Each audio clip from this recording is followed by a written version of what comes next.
best of the underground. Make madness your ritual.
When emergency strikes, first responders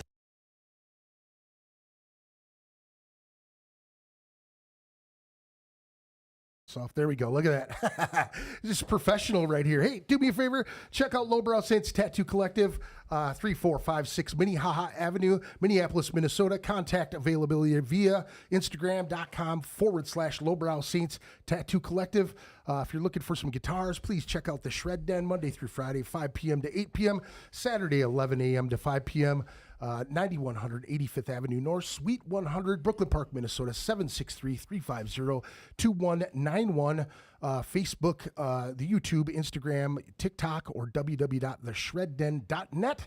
If you're looking for some design work, Narwhal Design Solutions, Justin Boney, Facebook, Instagram, the World Wide Web, Narwhal Design Solutions, Justin Boney at gmail.com. You guys knocking the table over there? Are those Budweisers too much for you over there? How's it going, fellas? What's going down? Oh, let me fix these cameras here. You know what? I should have been prepared for this. What's going on with you, fellas? What's up? What's going on? Oh, that's fantastic, man. That is great stuff right there, man. What is good? We got the guys from Xkwizite in here. How the fuck are you guys, man? It's been a minute. So Yeah. I was trying to think of when the last time I saw you guys live. I think it was like Slamfest. Slam Dakota. Yeah, Slamfest. 3 years ago. Yeah. So 5? Sam Dakota 5. Yeah, Yeah. Probably, that's a long time, man. You guys have been kicking around the Twin Cities for quite a while now, huh? What? How long has it been since you guys got this project together? Well, when we were in Endless Rain, we had the idea of doing this forever. So I think originally we were messing around with this in like 2016, but it didn't go anywhere Yeah, until Endless Rain, or we left Endless Rain, and then I think we picked it up in like 2020. Yeah, we took a long break, like a 2019. year or two probably. Yeah. I'm pretty sure. And then we're like, well, I'm bored. Yeah. Because that was like right when COVID happened. right. Yeah, so we're like originally started it as like a studio only project, and then I don't know, here we are today. Yeah. Fucking A, dude. That's Kind of wish it was still a studio only. It's hard to play. Yeah. like just getting out to the shows, or just like putting them together, or just doing it in general. Just playing live sucks. Like, I love it, don't get me wrong, but it's just, I'm not that good. So it's just physically hard to play these parts. Yeah. But yeah, no, it's great. We're definitely in the process of writing more, so that's cool. Yeah. Actually, Solid stuff. What this first one was on Planetary Peasant Purge. yep. Now, this one was from which release? It'll be our first full length release in 2022? 22? Yeah. That sounds right. Yeah. Nice. Dates, I don't know. Yeah, 23 was a single, 24. This Yeah. year was. What's it? What was that one about? Josh, that's you. Fucking Planetary Peasant. Wait, do you know the premise of our band, like overall? That's one of the questions. Yeah, you can Yeah. throw it Yeah, out there yeah. Throw that right now, away. yeah. Go ahead. Like that's a perfect example. I mean, perfect way to. Josh. All right. Yeah. So we're the 1% of the 1%, as the first album exclaims. Yeah. The end. The end. Yeah, that's it. Yeah. We are rich as fuck, and the whole everything around it Yeah. just gets more ridiculous. Like, Gotcha. what would the 1% of the 1% be doing? Right. And it Trying to get rid of everybody else it's keeping them around so you make more money. out there. That makes We're sense. too. perpetually, infinitely wealthy. Why the old timey style? Was it? For this one? Yeah, well, just in general, like that was your guys' deal for a while, right? Like, Still is. Okay. Yeah. Well, I It's- mean, suits are nice and fancy. absolutely. Yeah. Yeah, you don't see it a lot. I think it's cool. I think it's a very cool thing that you guys are doing. Right, really people fun. do it because they have class or they think it's ironic. Which is it? Well, we're classy, we're rich. The best part is, though, when we Planetary Purge and Purge was off of 1% of the 1%. When Josh first joined the band, he was homeless in his car for like the first 6-9 months. Damn. I recorded half of 1% of the 1%, all the final vocal takes while I was living in my car. No shit. Yeah. Wow, that's fucking awesome, dude. That's Right. fucking So the irony is just great. yeah. Yeah, we're all broke. That's even better, dude. Maybe one day we can turn this around and it won't be a joke. It'll be reality. We can actually be We smug. actually hate homeless people and poor people. Well, that's doesn't seem very humanitarian on your part. We're here for your money. There you go. That's it right there, dude. But yeah, Planetary Peasant Purge, what was that about? It was about us. The peasant population has grown overpopulated, and Yeah. we have worked with our alien brethren in the skies to come help us murder a bunch of them. Nice. So So you just for a cut of profit, of course. so they're harvesting them for something. or- Whatever they want to do with them. Well, no, weren't they doing an uprise to us? Yeah, oh, that fuck, you're right. Yeah, Yeah, they're trying they're to like starting a overthrow us. revolution. You're like, fuck you. We're so elite that we have our own intergalactic like army. Yeah. So A the reptilian cover, base. the cover is quite literally us just eating steak at a table while the aliens and the spaghetti monster are just killing all these poor people while they try and kill us.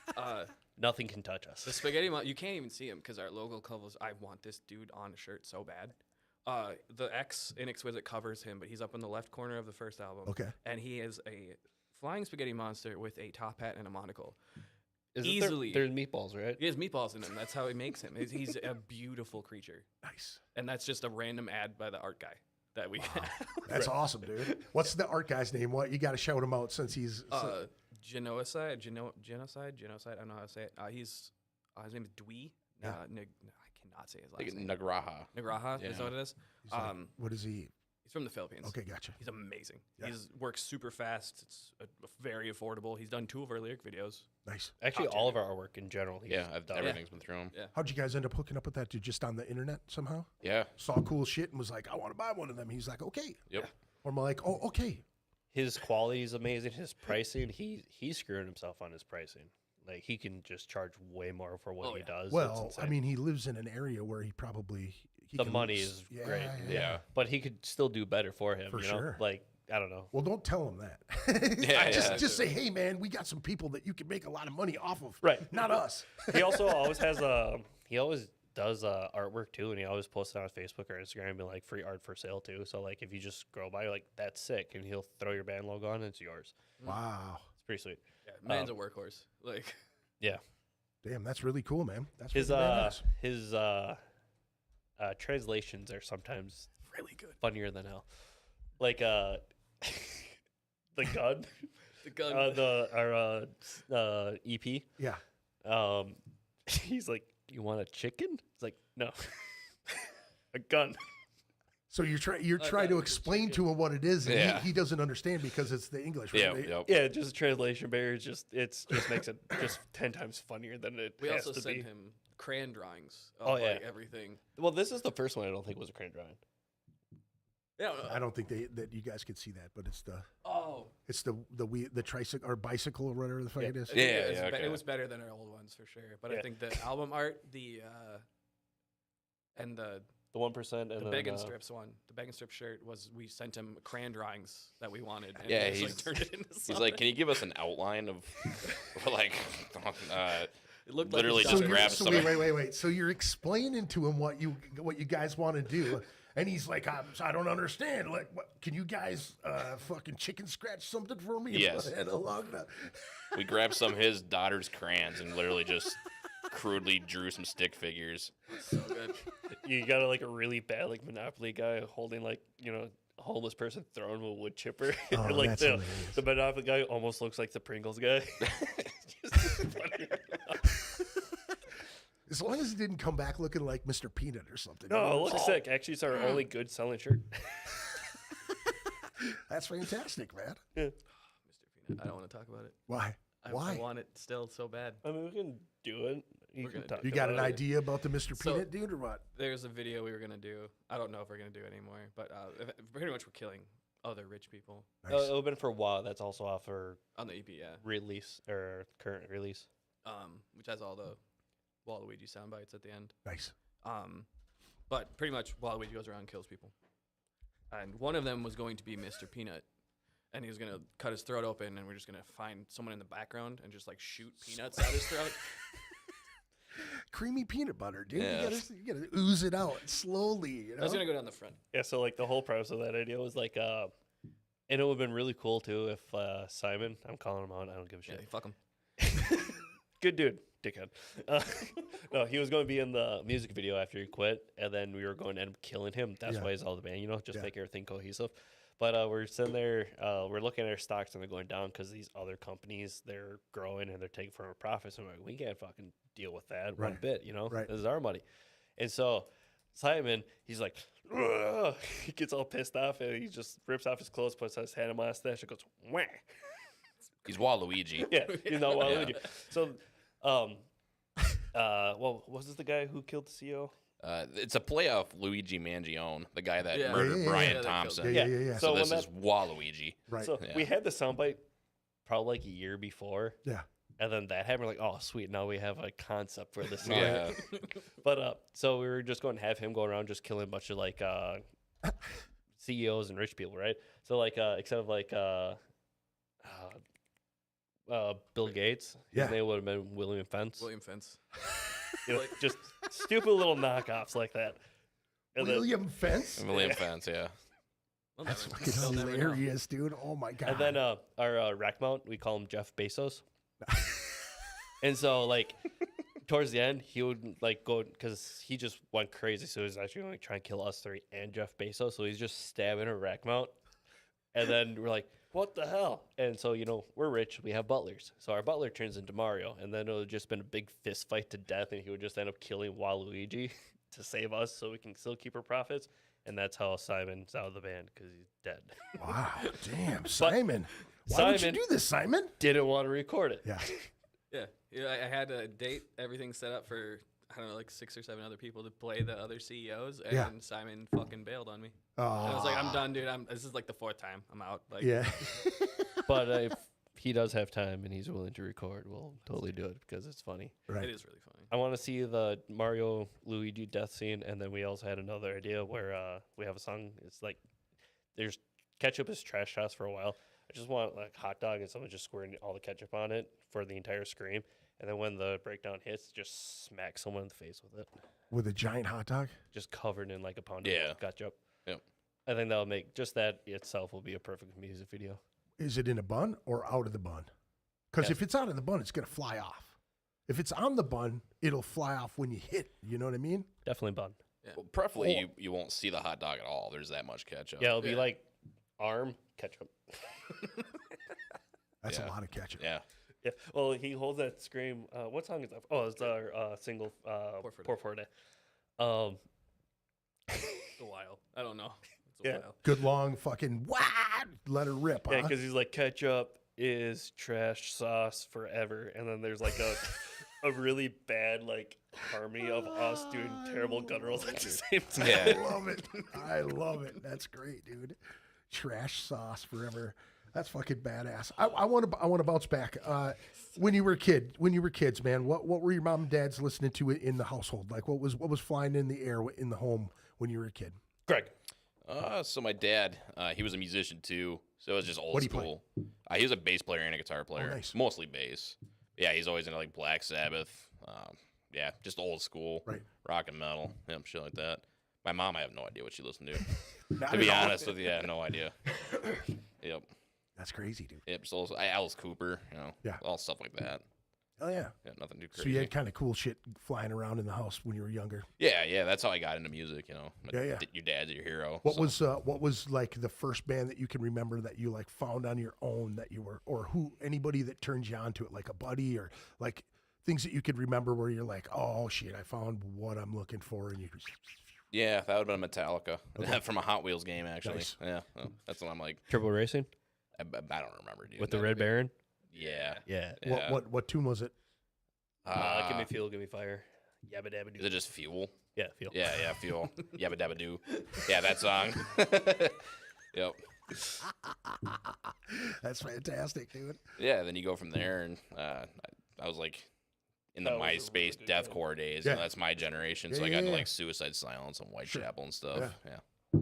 You mean everybody had it on their fucking? Yeah, everybody When it was had it. cool, Yeah. like you could fucking set up music to your own page. Yeah. Oh, look at this! He's got his own playlist here, and somebody just be on your page listening Yeah. to tunes. Yep. That All was the cool, bands dude. had- What the fuck? Everyone was advertising through bots and stuff. Yeah. It was cool. Yeah. That was cool, man. Yeah, it was I cool. missed that time. I do that was, too. That was really Yeah. cool, man. It was great to find bands back then Mm-hmm. too, man. You know what I mean? Like everybody was doing it. Everybody wanted to be out there. You get like 32 fucking invites to a band page. Yep. Shit was dope. I love that shit. I love that you could set your own thing. Right Yeah. when you click on it and pound into some tunes, some shit. How about you fellas? Josh. I'll go. My dad, he liked like the Eagles and the Beatles. Not my thing. Yeah. It's whatever. So like rock, just like soft rock. kinda. Yeah. Don't. I know where you're going. It makes sense. Yeah. And then, so both my mom, fuck off. Both my mom and my sisters were like country, and my sisters listen to fucking like Radio Disney. Yeah. This is how you end up the way I am. Yeah. It still You makes rebel. sense. You go totally opposite of what Oh that yeah. is. No, and I love every second of it. So it's fun. How about when you were starting to find your own music? What were some of the things you were finding? Accidentally and for the best found Black Dahlia Murder at like a. I hope he was going to say ABBA. Ah, full circle. It would make so much sense. But yeah, found them.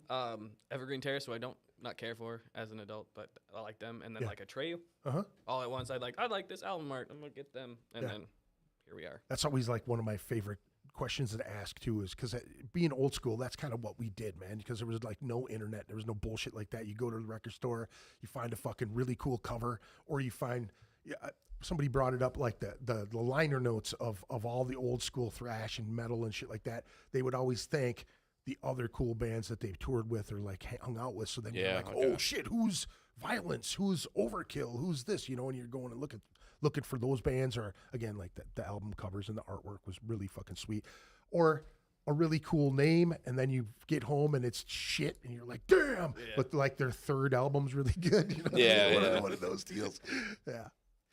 How about you, sir? Let's see. You're rich. I have to call you sir. So. Right. Oh, thank you. At least you know your place. Fucking peasant. Let's see. I rode in the car with my mom the most, so she was really into like 3 Days Grace, Rob Zombie, Godsmack. The first album of God, I think Rob Zombie, that Hellbilly Deluxe, came out in what 2000 and. Shit, that's a good question. I don't know that shit. I think it was like 8 or 7 when that came out. Not to feel like we're, just children. Yeah. But I almost knew every single word to that album, like immediately. It was weird. Yeah. Then my dad, he was more into like the Rolling Stones, Ted Nugent. What's his name? Frank Zappa, big Frank Zappa guy, and then America's Least Wanted, Ugly Kid Joe. Okay. Yep. So he was like not quite in the grunge, but almost in that grunge era, but then definitely more old school rock.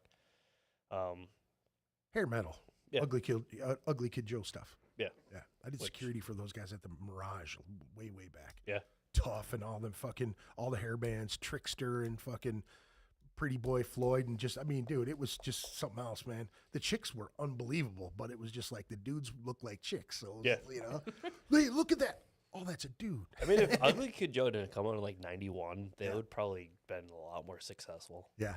They were really solid, but then, I'm not a grunge person. I hate grunge. Right. Nirvana and fucking Alice in Chains just ruined it. Right. Fuck them. But, whatever. And then I guess to the second question, it's either Lamb God or All Shall Perish was like the first band that I kind of like found on myself. Can't really remember which one's which, although Lamb God definitely was more of an influence. Yeah. But now let me ask you this: now, what did you start playing drums right away, or did you play other instruments?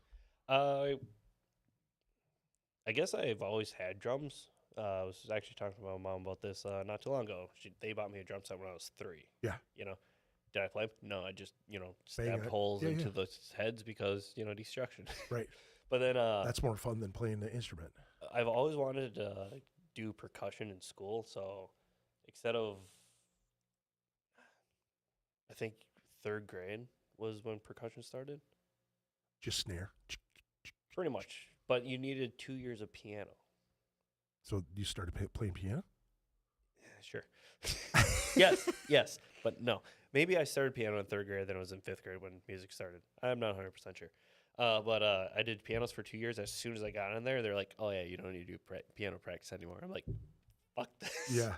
So, but luckily my neighbors literally across the street, they helped me learn piano. So technically from like 3rd or 5th grade, I've been playing drums. I want to say when I actually started playing like drum set and actually started making music would have been, I would say close to like 8th grade.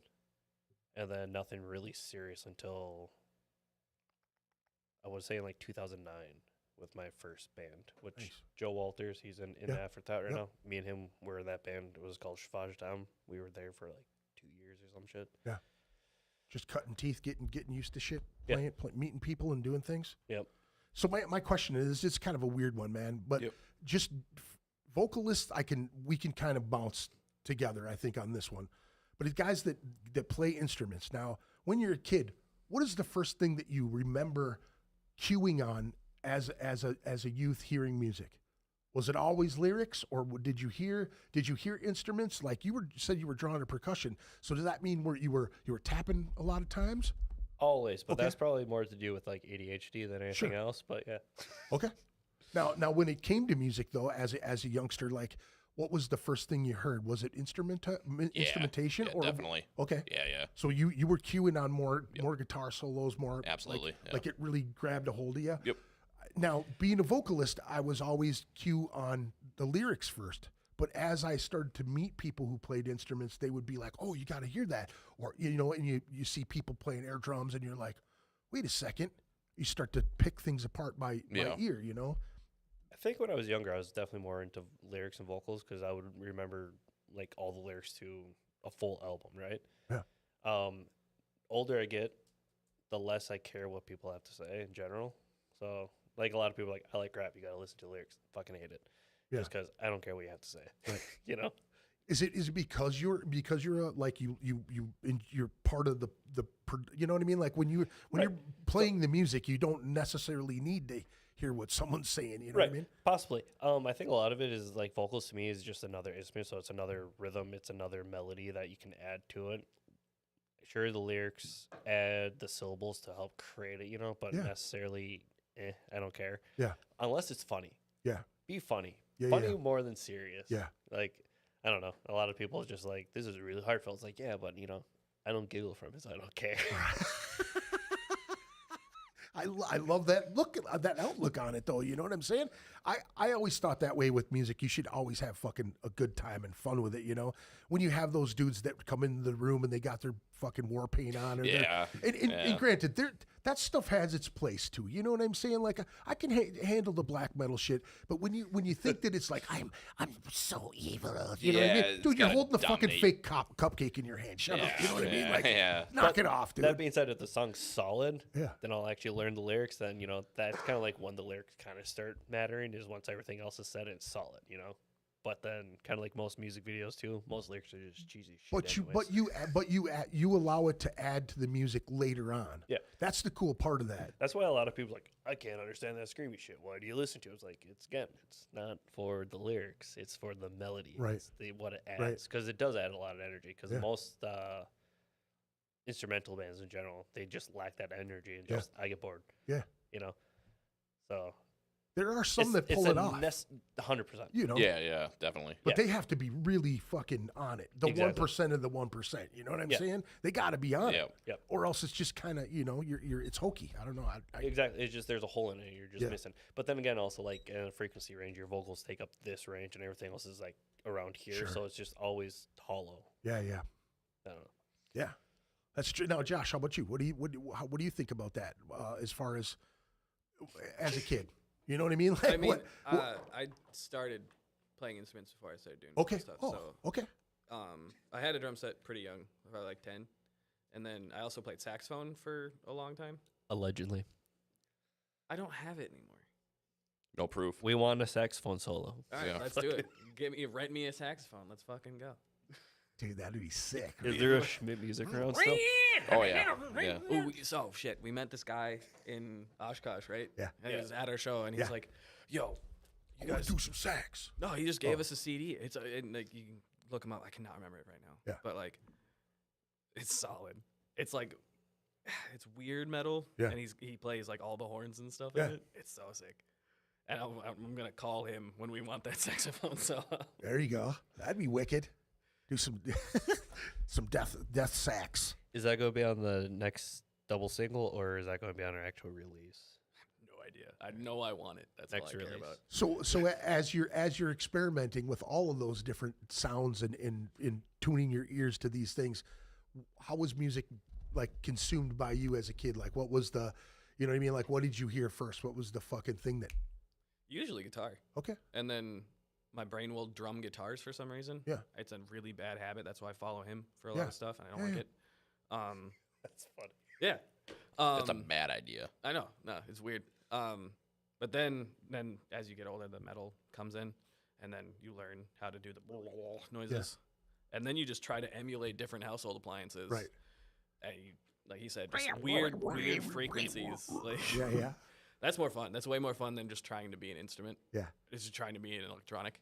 Yeah. Like, Oh, I agree with you. So it's really funny that you mentioned that he follows guitar more than drums. We're working on we're doing a double single release for our next one because after every big release, we want to release a Pour For a Day or a Pour For Saga. Yeah. So Pour For Week's next. But the curse song that we're working on right now, we got it fully structured. I know Greg's going to change the guitars like 9 times. Yep. The drums will be relatively the exact same unless he changes guitar where I'm like, this drum doesn't sound good anymore. I have to change it. However, I'm making Josh write his lyrics and vocals and everything just off of drums, no guitars. Oh, I refuse to give him guitars until he's done because I'm just curious what will happen. Might be cool. yeah. That's different. You think you can do it? Oh, it's gonna suck. I mean, Sure. if it sucks, it's not going to get released. We'll do it right, but Right. Yeah. The first one is probably gonna suck. yeah. So We'll let me ask you this. So why no bass player? You just not find one, or you Just can't get one. yeah? Yep. You've None of tried? them are good enough. No, Yeah. no Yeah. it's hard to find musicians that want to play what we play. Yeah. Not saying like we're insanely good or anything, but our stuff is really Greg's just full blown autism on guitar. Right. He plays really complex stuff.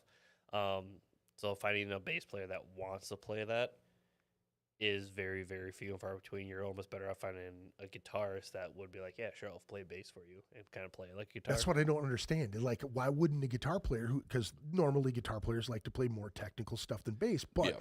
if a bass player follows the guitar player playing technical shit, he's basically doing technical shit anyway. So Yep.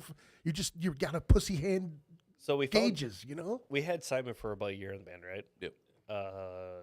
Has he been out of the band for a year now or half a year? We're getting there. I think his first show passed just now, recently. Okay, so we've been looking for another guitarist or string instrument for like the entirety of the band. We had multiple people come in. We had people where we try and train and teach them, Right. help build them to that point. And You then can't after, throw like, beer cans at him. That's one thing you can't Yeah. do. No. Well, like there's one guy we spent like a solid 6 months just trying to train him. He got a lot better, but he just could not get to it. Choppy. He couldn't get it. Yeah. Wow, that sucks. And the man. weird part is when he did his like for the slams, it sounded really thin. Really? I don't understand how that's possible. Hit tone wise or Well, he'll pick up his guitar the exact same everything he's using. It just sounds so much thicker. I mean, picking technique's definitely Right. part of it, but it's just like you get this really big, thick, just chug, and then just the other one's just. Bleh. It was Yeah. fucking weird. Ma- ma- I've never heard any like I don't even play guitar, and like I could chug closer to how he does, and I don't have good technique at all. It was kind of an enigma. Let me ask you this. Explain slam for me. What would you guys consider? How would you classify slam? Where does it go? Where does it go in between? Because you got like what? You got deathcore, gent. You got. I mean, is that the same thing? Like Oh, what no. exactly is? Slam is like the most Neanderthal heavy music. Yeah, literally. definitely. Like technically, like slam, you shouldn't have tremolo picking. Gotcha. You shouldn't really have anything. Yeah. Oddly enough, rhythm wise, should be closer to like R&B and hip hop Okay. with like just the slow groove and just bad tone, guitar tone. Yep, like, you almost absolutely. have your amps in. Just almost remove. Technically, you should almost remove your IRs, even though. You got to find like happy medium of that. Maybe that's blend a funny shit, non-IR dude. with an IR, whatever. Vocals, pure toilet bowl. Yep. Snare, just ping. That's true slam.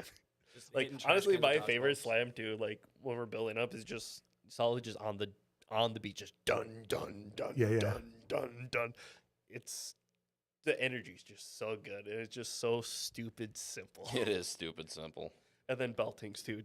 Like he'll do a riff like ding ding ding ding ding ding ding ding ding, and you're just ding ding ding ding ding ding Right. ding ding ding. Right. I don't know. It's just People love to throw down to that shit Yeah, they too. do. You know. it's Yeah, so they do. heavy. It is really primal, dude. That It that, is. That It's groove really is primal. really fucking primal. It is. It's so funny to think that it's made this circle all the way back. Yeah. Because the early death metal stuff had all of that in it way back. It Yeah. wasn't like deathcore breakdowns. You Yeah, know what I'm right, saying? right. The slam was it continued the whole Yeah. time. You know what I mean? It just gung, gung, gung, gung, gung, gung, gung, gung, gung, gung, gung, and then it's breakdown. Gung, gung, gung, gung, Dun, gung, dun, gung, dun, gung. dun, dun. Then if you're true slam, right? That's all you do. Just fucking and halftime then- everything. No, not even halftime. Okay. Hot take. People that play in single tempos, I don't fucking get it. Sure, you might halftime it. It's not nearly as heavy as if you drop down like 30 BPM, because then you're actually slowing down. Halftime's still the same tempo. Sure, it might be half, but it's still the same tempo. You can still headbang at the exact same tempo. It's Right. fine. Drop 30 BPM, it's way fucking heavier. every single time. Right. People need to start messing around with tempo changes more often. Yeah. It changes the whole entire feel of everything. Right. I agree. I don't like the complete stops. I never have. I like it that if you slow down or speed up at, you know what I mean? Or it's, and you're into it, you know? Yep. Yep. You know? Yeah, I honestly feel like if we're playing something like 1.8, like if we're doing a slam at 1.8, like dun, dun, dun, dun, and just drop it down to 130, so that's about a 50 BPM, that drop is just Stupid. insane. That face. Yeah. Yeah. Because there was like, when the halftime was like, no, it's heavier than halftime because it's actually slower. Right. That's fucking great, dude. I love it. How about now? You kind of mentioned some of the bands. One of the bands, anyways, that you guys came from. What are some of the other bands you guys have played in the past? You said Endless Rain at one point. That's all I've ever been in. Okay. Yep. Which is insane because honestly, I'd say out of Minnesota, he's still one of the best bass players in Minnesota. I don't play anymore. He needs a bass project. Yeah. Honestly, if we can find another guitarist and he could be our bassist, that would be sick. Speaking of which, shameless advertisement. I don't care if we can get another guitar player or 2 guitar players. I'll switch to bass. Wow, I don't give a shit what I play. Now that's a guy who wants to continue pounding it in the band and still make it cool. Again, if you're doing technical shit, even on bass, it's still wickedly technical. Yeah. You know what I mean? Yeah. So it's just I remember back in Ellis, like towards the end, he sweeping, slapping, just everything. It was just like, this is what a bassist should be. Yeah. It's so stupid that he's in our band. Right. Now, which do you prefer? Do you like? I don't have a preference. Really? Just whatever the band needs. Bass is more fun because it's a little more easy to play, so you can throw it down on stage a little bit easier. But I genuinely don't give a shit. Damn, that's good. See, As that's a even cooler. Person that's been working with this guy for over a decade, I think. How old are you? I don't know. 30? 31. 31? Yeah. Wow. Jesus Christ. I've known him before, like, he was 17. Damn. Yeah. That's old balls. Yep. Gross. Gross, dude. I think we should separate. Yeah. Seeing him writing and everything, overall, he likes writing on either or, but I do think him writing on guitar and structuring songs, he has a lot more fun in that process. But when it comes to playing, he looks like he enjoys playing bass more. Yeah, that's a good take. Yeah, I'm super analytic. Like, they get so frustrated with it. Right. I do not. He doesn't talk. He just Yes. Yeah. It's like, what are you doing? I am in my own freaking world, man. Right. Yeah, when I'm actually writing riffs and stuff. Yeah. I don't know. I get in like a trance. Yeah. Yeah. I make no compromises. I heard something that was really fucking cool. I was watching this cat on a podcast, and I followed him on Instagram before I even knew that he did a podcast. Yep. He's a 1% bike guy, right? But he got into punk rock and toured with a punk rock band for a bunch of years before he got into the 1% bike stuff, right? Okay. So he was explaining like what the band life and touring and everything did for him as far as like being kind of a tough kid and joining like a crew with his brothers and shit and being like a skinhead for a long time, going out with punk cats. He said he took it like the dynamics of music took the criminal mind, like they always say, your idle hands, it's the devil's workshop type shit. Yeah, yeah. So he said that getting into music took his criminal mind and put it on hold and made him make it through a lot of his formative years because he was able to use music as like this crutch to get him through a bunch of shit. Yep. What do you guys think about that? If you wouldn't have found music as at the time that you did, do you feel like you would have done anything fucking ridiculous? Like found some kind of like, dangerous job or any kind of crazy shit like that? You already know. Yeah, you already know. Yeah, You're probably dead from heroin. Yeah. I probably wanted to went to college and had a better job. Yeah. Yeah. What's that one meme? Shouldn't have smoked that shit. Now I'm in a slam band. Yeah, and yeah. Here I am, yeah. Oh, that's funny, dude. Honestly, I have no concept of what my life would be like if I wasn't in a band. I mean, music in general, though, you know what I mean? Like, Yeah, it's hard to imagine because it's like when I quit Endless Rain with him, like I was pretty set, like I'm done with music, because it's a two-way street with that. It's good and bad. So What made you feel that way? What pushed you to that point? Was it Be as honest as you possibly No. can. You don't have to, because I don't like fucking with people on, you know what I mean, like putting people on blast or anything. Yeah, But here's the thing: is like sometimes you get to a point and it's either like the dynamics of a relationship of guys in the band that don't gel really well, or sometimes it's just like it's no longer fucking fun, and you're just like, this is work. Yeah, You know that's I mean? kind of You- what exactly what it you came know? to. It felt like work Yeah. because I had never connected musically with that band. Yeah. You know, I'm just not like. What would you say our music was like? Thrash, I guess.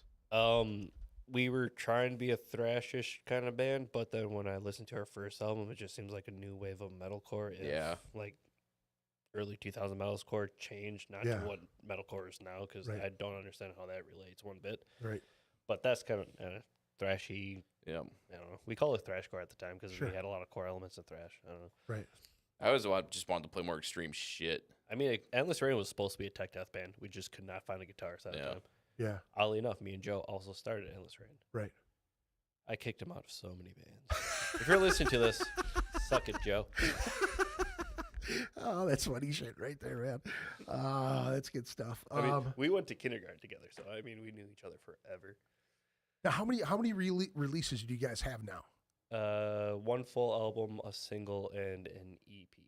Awesome. How can people can get it online? All the streaming platforms. Everything. Yeah, it's all Everything. on It there. took I could find it everywhere today Yeah. when I It was took looking. so fucking long. We released the EP in what, June? The EP. Yeah. It almost took me like 2 months, 2 or 3 months arguing with DistroKid. Like, hey, it's been like a solid month. It's not on YouTube Music. What the hell's going on? Like, oh, we'll resubmit it. Another month. It's still not up. What the fuck's going on? Like, we way missed. Most people I know, they use YouTube Music. You know, so Yeah. I'm like, I know there's a huge demographic that Yeah. they never got it. Yeah. So, and then when they finally did, it didn't even pop up on like the new releases because released 3 months ago. So I'm like, oh, this fucking sucks. Right.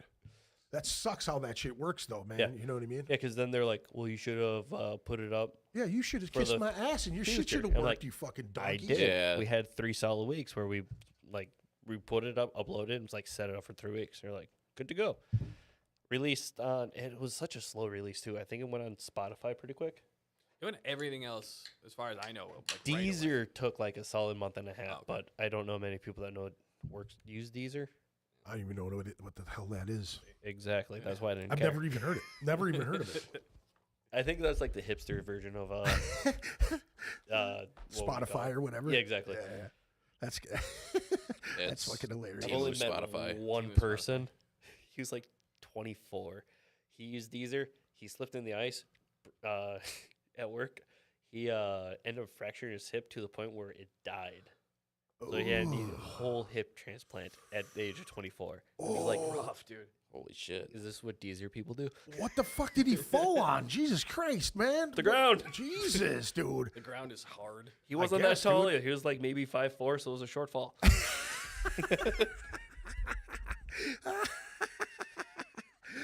Now, hey Josh, you kind of hit on this before we went on, or just as we went on. Now, when it comes to like practice, I know shit changes because even since COVID, you know what I mean? Like getting together in the studio. I mean, as you get older, you got kids, you got shit to do, you got things like that. Realistically, how many times a week do you guys practice? Month? Is it? As a full band? Yeah, as a full band. Okay. Actually practice? Yeah, Oh, shit. What once? Like, okay, so we went on a weekend tour, right? yeah. We probably had a solid 4 practices before This is that. just recently, right? You Yeah. guys Yeah. just did this, right? With in a forethought and embedded. Okay, yeah. We probably had 4 actual solid, actual set practices. Most of the time we get together, we write, we might practice a little bit, or we're recording nonstop because we produce our newest single, our newest EP, and everything from here should be now fully done in house. I did the mixing, mastering, recording, editing, all that. So I think I got it to a point where I'm like, cool, we can just do it. So majority of our practices are literally just recording shit. So like to sit down and actually practice our set. Gee, if we don't do it, We don't do it a lot we now. really don't until a show comes up. Yeah, And then- then it's yeah. 3 or 4 practices before Yeah. a show. We just slog So through it's it. really just fucking like putting the things together and Yeah. working through them on your own type of deal. Yep. Again, I was saying how much I love to hear this, man. It's just so different than when I was younger. You know, Yeah. I mean, even when you guys started, you guys practiced all the fucking time. Yeah. It's just Yeah, one of those things, absolutely. We man. had practices at our studio was what 3 to 5 to- times a week yeah. almost. It was insane. This Yeah. motherfucker didn't have his license, so I had to Yeah. go from Ice Area to Elk River up to Cambridge, down to Minneapolis, Right. back to Cambridge, home.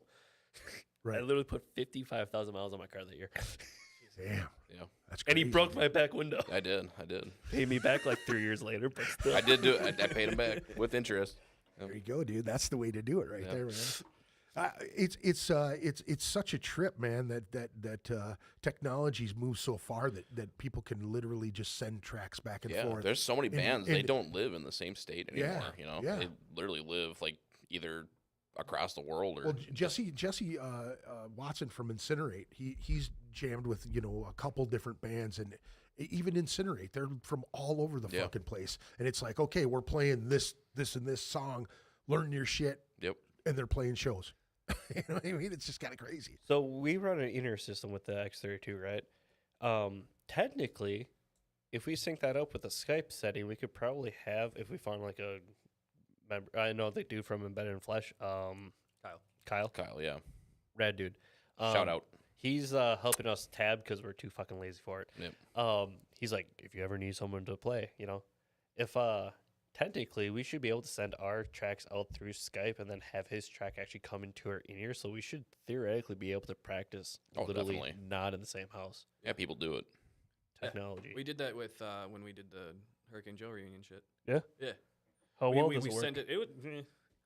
We're all technologically incompetent, but like we're better at it. So Joe was in Hawaii, fucking. so like we had to Skype call him to Simon and Max, and they were playing. It was stupid. Somebody in the chat says gravity is a harsh mistress. Also, tons of love from the NF or Thought Boys. Oh God. What's up, boys? is that Joe or Tim? Brad. Brad? Yeah. What's up, Brad? Bradley. Called it. That's what He got a new job. I'm proud of him. Oh, he did. Fucking yeah. Hell yeah. He's fucking 9'5" and like a real adult, baby. So he's out of the liquor store? As far as I know. No way. Yeah. Fucking Brad.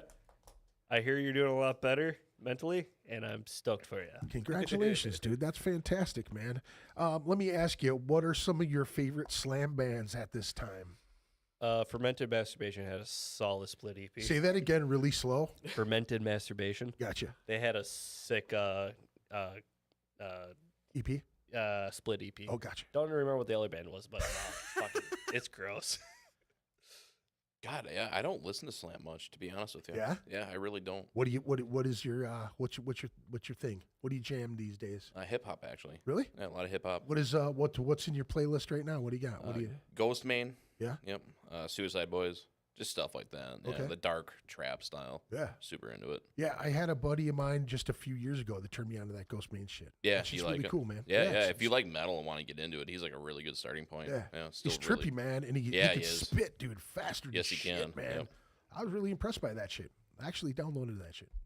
One of Oh. those things where I heard it and I was like, all right, this is Yeah. weird enough that I like it. Yep. You know? Yeah, me too. Yep. How about you, Josh? What are you listening to?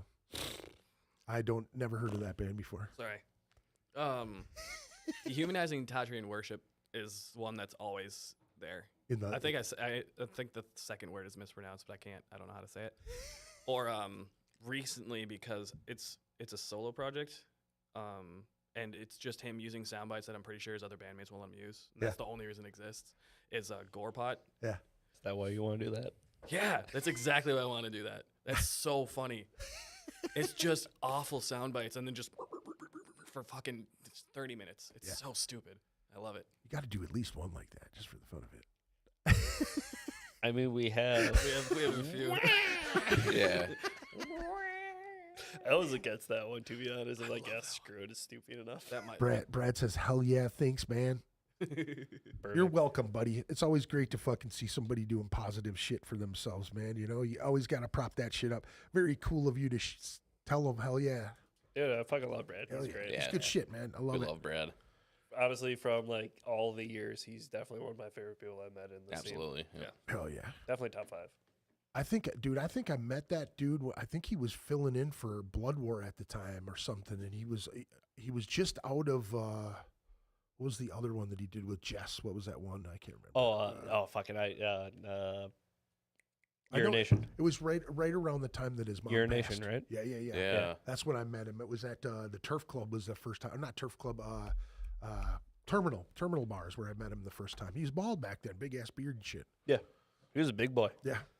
He looks fantastic now, dude. Dude lost a ton of weight. He looked fantastic both ways. Yeah, he did. I agree with you, dude. He was a handsome big boy too, dude. Yeah. You know what I'm saying?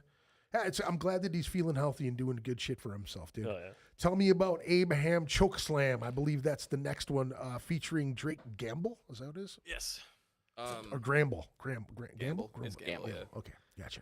I just know what the artwork we want for this to be. Yeah. I don't remember what the song's about. Abraham Chokeslam is a similar kind of universal thing, like the aliens in the last one. Yeah. But we since the universe, our world killed Abraham Lincoln, correct? Yeah. So there's a universe and there's a council of Lincolns. Yeah. And they send another Lincoln. Yeah. To go chokeslam peasants and poor people in the street because they killed their other Lincoln.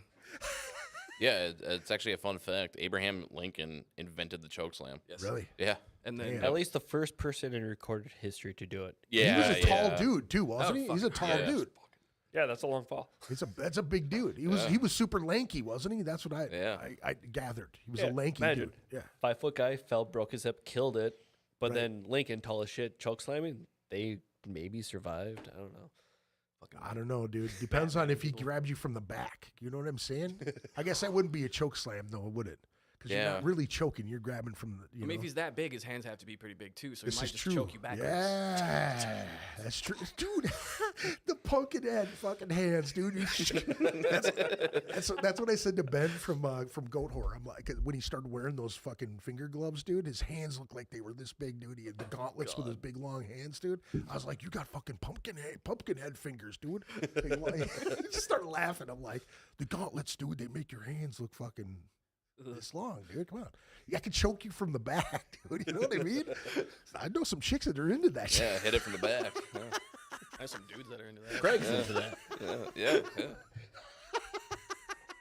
He said, I know some dudes that are into that shit. All right, man. Let's listen to some choke slam, dude. That's fantastic. I absolutely love it. I know some dudes that are into that shit. All right, let's pound this shit. We'll be right back, folks.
Yeah, that's what I get for fucking being professional.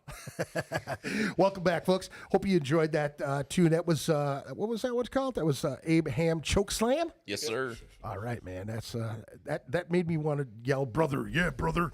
Chokeslam him, brother. The what did you say? The Federation of Abes. The Federation of Apes, Intergalactic Federation of Abraham Lincoln. That's fucking awesome, dude. Yeah, I wonder how big the beards, like, do they change? Do they, you know what I mean? Does the Federation, is it like the Deadpool thing is what I'm asking, you know? That's what I thought. But, like, they could just be various of the same Lincolns, just hundreds of the same guy. Right. Or was it like Game of Thrones where the longest beard is most dominant? I think that was Game of Thrones. I have no idea. Yeah, it's The like longest and most curliest. Yeah, It's the most yeah. prestigious Lincoln. There's a Lincoln out there that has, like, fucking 8 curls. Yeah, And dude. the top hat's, like, up to the ceiling kind of thing. It's got those beards you see in the competitions Yeah, where it's like yeah. the curls are in like fucking beer Yeah. cans. You know, They don't look real. Yeah. Yeah, that's ridiculous, man. That's great stuff right there, dude. Wrestling fans, you guys? Are you guys wrestling fans? No. Not necessarily, but I did with Joe. He went through a breakup. He had tickets for Chris Jericho's cruise. Yeah. He's like, "Do you want to go?" I'm like, "Sure." How was it? Fun as fuck. Yeah. Yeah.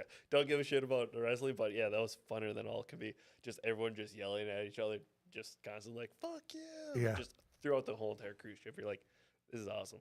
That's, my wife was that'd like, be rad, dude. I want to go on a cruise. And we're like, why? It's just a bunch of old people just sitting quiet. I think it ruined ideas of cruises completely. Well, let me ask you this: how do you guys keep song concepts fresh? Like when you're writing, what like? We literally sit there and just joke about shit. Yeah. Dead serious. Okay. Best summary of how that happens is the EP, the intro skit, Yeah. and the outro thing at the end. Easily the dumbest thing we've done, and it's super fucking funny. I think it's like what? How many? Like 12 like layers of people pretending to talk. Oh, And yeah. it's just us Yeah. shooting up a soup kitchen or something. Yeah, we had just sit here. I was like, it'd be really funny. Like, it's like, how do we emulate, like, because we're not voice actors. Yeah. We're not really good at creating sounds, right? Yeah. So we're like, maybe we just have a bunch of people talking in the background. You know, it's like, well, what are they going to say? Because we're going to have to do it. What are we going to do? They were like, I think Greg brought it up. It's like, you know, when you're walking around GTA and people are just saying off the wall shit. It's like, we could do that. It just, you know, like we have all these random just sayings that people are just saying, just Yeah. kind of just put together. Yeah, And yeah, yeah. hopefully just it works. random Yeah. one-liners. Yeah. You know? If you Dude, listen, there was a Prince album where he did a character where he's like, my name's Andre Crabtree and I got more holes than the golf course, and he just keeps going on, and it's like this little skit, but there's other guys going, man, make me a motherfucking sandwich in the background, and it's like all these dudes doing different shit, but it's Yeah. it's Prince just talking underneath every single little thing, making up stupid characters and doing. That's funny. How the fuck did you guys do that? That had to have been cool as shit. it was just it. Not really. Oh, so like Tedious? Was it tedious? Yeah, as it fuck? was tedious but still fun. not that part. That part was the easiest thing because like it was just like, here's a microphone, just say this. You know, it's like Josh was like, my asshole's made out of pure American muscle. Thanks, Obama. Yeah, thanks, Just- Obama. It was just like record that. I'm like, all right, cool. Then I just like cut it cropped and just like, we need to fill this. All right, so let's just put this here, just move it around. And then I'm like, oh, well, fucking why have it on the same? Because, you know, line 1, 2, and 3 or whatever are panned differently. So I know, let's take Now, this, swap it over here. did you have like silverware and fucking shit going on? In We the originally background? had that thought, but we never did it. Oh, Yeah, we had this concept for the Port 4 Day for probably like a solid like before Simon joined the band. Yeah. Because then we trained him for. Yeah, getting Simon in, getting shows going, and then starting to write literally killed like a solid like year and a half of our progress. right. But it is what it is. Yeah, that's part of it right Yep. there. You know Like, what I mean? Absolutely. The door downstairs has like a creak, and we're like, oh, maybe we can have like they open the creak or they like open the door. Yeah. You know, and have the creaking. Like I was going through my house and just oiling all the hinges because I'm like, this is annoying shit. I think it was Greg again. I'm like, no, we should save it. I'm like, fine, fuck it. I haven't oiled it yet. It's still irritates the shit out of me. Or what was the one before that we did that had like 47 tracks on it? Play. Oh, play. Yeah, that's right at the beginning of Middle Class Has No Class. It's just like a build up, and then just like Oh, the rhythm's like beep, beep, beep, beep, beep, bah. And then there's like the IMX like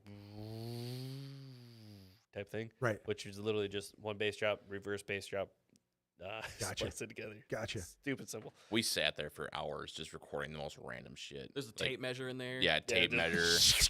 Yeah. Someone was hitting bongos. Yeah, Like, but dude. the Bongos is funny as shit. He had it right between his legs, just kind of bent over, so he took the microphone, shoved it right in his ass. He's like, That's fucking hilarious, dude. Now on the other side of that, working through blocks. How do you guys do that? Like, say you're having a brain block, a writing block, something that you. I mean, how hard is it to work through things? So you guys, are you able to fuck with each other and get each other, like throw each other off to inspire each other to continue to go? The main process is just find new bands to rip off of. Yeah. yeah, honestly. Yeah. Everyone rips off everyone, and everyone's like, I'm inspired. It's like, no, you just blatantly rip them off. Like, honestly, if you listen really closely to the first album, it's just Alter Beast. Not really. The game Alter Beast? No. The band Alter Beast. Okay, gotcha. The first album, Immortal, amazing. However, I say that almost every single song is like, oh, we should rip this off, and then it just ends up being completely Something different. completely But almost freaking every different. single part of that album is literally like came from an Alter Dude, Beast.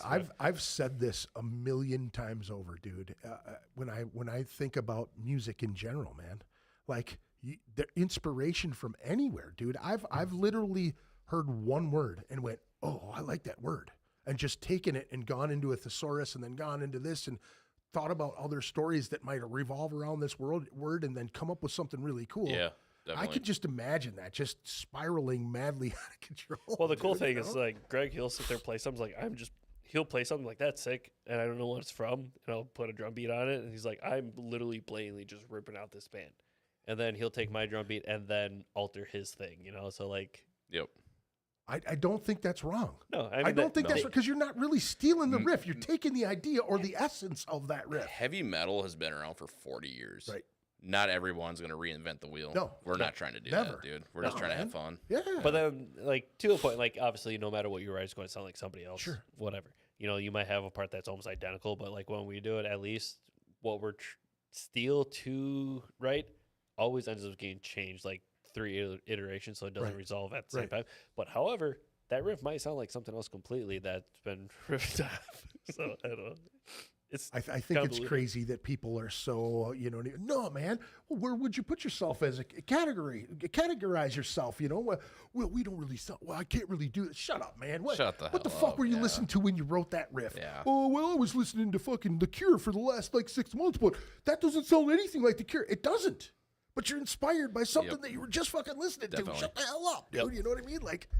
And then the best part, like, kind of a different spectrum of this, if it was like, I don't sound like anyone else or Yeah, whatever you yeah. think. Yeah, Everyone bullshit. thinks they're special, right? Yeah.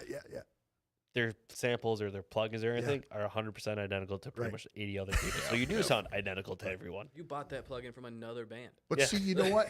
What I noticed, and I'd been messing with a fucking little sampler for like a couple months. I was just tinkering with it, and one of the main things that they say with every pack that everybody gets, take it, alter it, make it your own, make it sound different than the fucking thing you got in the pack, and now it's your own sound. Yeah. And Right. now people have to match that sound if they like it. You know what I'm saying? Right. But a lot of people, they get like Yeah. whatever plugin, they're Yeah, like, yeah.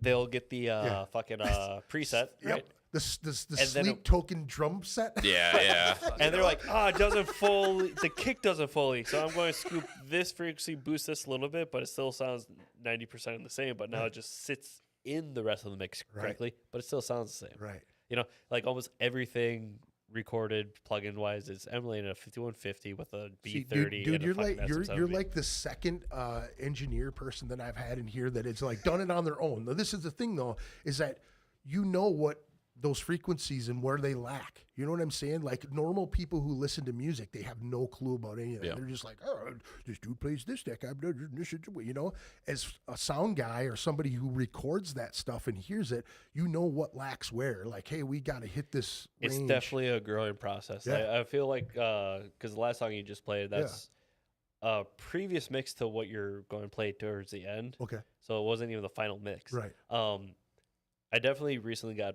better. You know, I'm definitely got work to fucking do. If you listen to the snare tone, dog shit. Right. But it's slam. It's supposed to, right? it doesn't have the body. It doesn't have the ring. It doesn't have the sustain. Yeah. You know, it's just a weak little noodle. Just bang. But then it's What was really that? funny. Did you say plat? Yeah. But Greg at guitar does not give a shit about gear one bit. No, I don't care. Do Like not I care was about like, guitar oh, you gear. should try this because I think like for our slams, Brad, if you're still listening, you'll attest to this. Greenbacks sound fucking tits with slam. Yeah, that should be the gold standard. But you know, everyone's like, oh, V30s because that's just also what everyone's used to hearing. Right. You know, so if you alter from that, you're like, oh no, it doesn't sound right. I don't know. Like even hempbacks, creambacks, those are just. What's funny the is, celestial ones. is these guys already knew that this was going to happen. Oh, absolutely. Yeah. Because when we were talking, when you go, oh, just out of curiosity, what are you running through? Like, what is, you know? And I said XR18, you're like 32, and these guys both lean back. Here we go, dude. I saw it, dude. It was great. You were looking at me, so you didn't see it, but I Yeah. could see these. They just lean back in their fucking chairs. I don't like- care about these guys. Yeah, No, yeah. he doesn't. Fuck 'em. But you know, I mean, people who aren't like deep into gear and shit, they have no. This is Japanese to them. They have no fucking clue what's going on. You know what I mean? We were talking about earlier about why do you listen to that scream shit? I can't understand that. Ever since I was a kid, I always believed that your ears aren't ready for certain shit. Have you ever heard anybody or had any of your friends like recommend a band? Dude, you got to hear this band. Play song 4, 5, and 6, and you're like, okay. And then you play it, and it doesn't hit the standard. You're like, dude, this is fucking shit. And then 6 months later, you're like, oh, dude, 4, 5, and 6 are absolutely amazing. Yeah. Like it just The entire discography of Future of the Left. My buddies, they're kind of like a noise rockish kind of band from Wales. yeah, Actually, that's one of their tour artworks. yeah, Did not like them for like a literally like you said, like solid 6 months. Yeah. But once whatever clicked, it's literally the only thing I could listen to while night driving for like almost a solid 3 years. right. It consumed my life.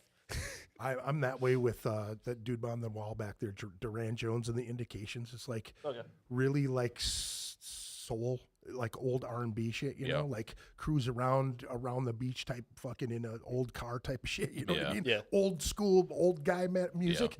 And I absolutely love it. Like I can wake up and do the dishes. I could just put it on and my wife doesn't go, Jesus Christ, turn that shit down. You know what I mean? It's one of those things that she's like, this is okay.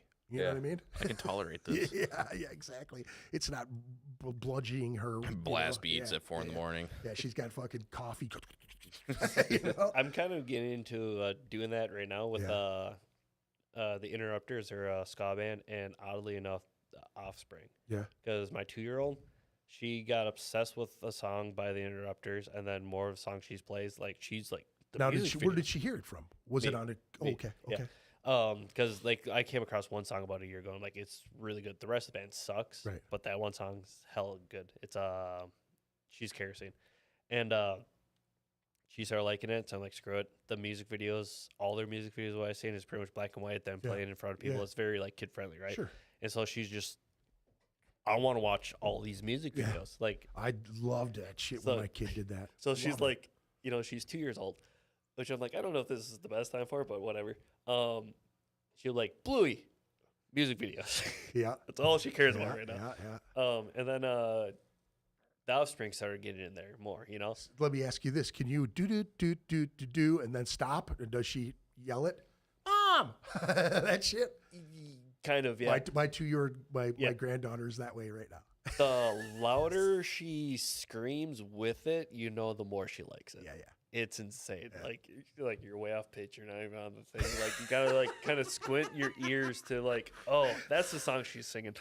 Dude, wait till she gets a little older and she's playing the recorder. Remember that shit? We're kids playing Yeah, the recorder. Yep. Dude, I didn't realize how horrible the recorder was until my 2 daughters started playing. Now my granddaughter, I could sit through it all day long, but my kids, I was like, put it down. I'm gonna fucking break that thing in half. Just an awful sounding instrument. yeah, exactly. It is. Yeah. It is so bad. You can't hit a note properly with it. It's like, Right. every I would time, you argue, know? to be honest, the recorder sound quality, and people are going to be like, fuck you, very similar to a violin.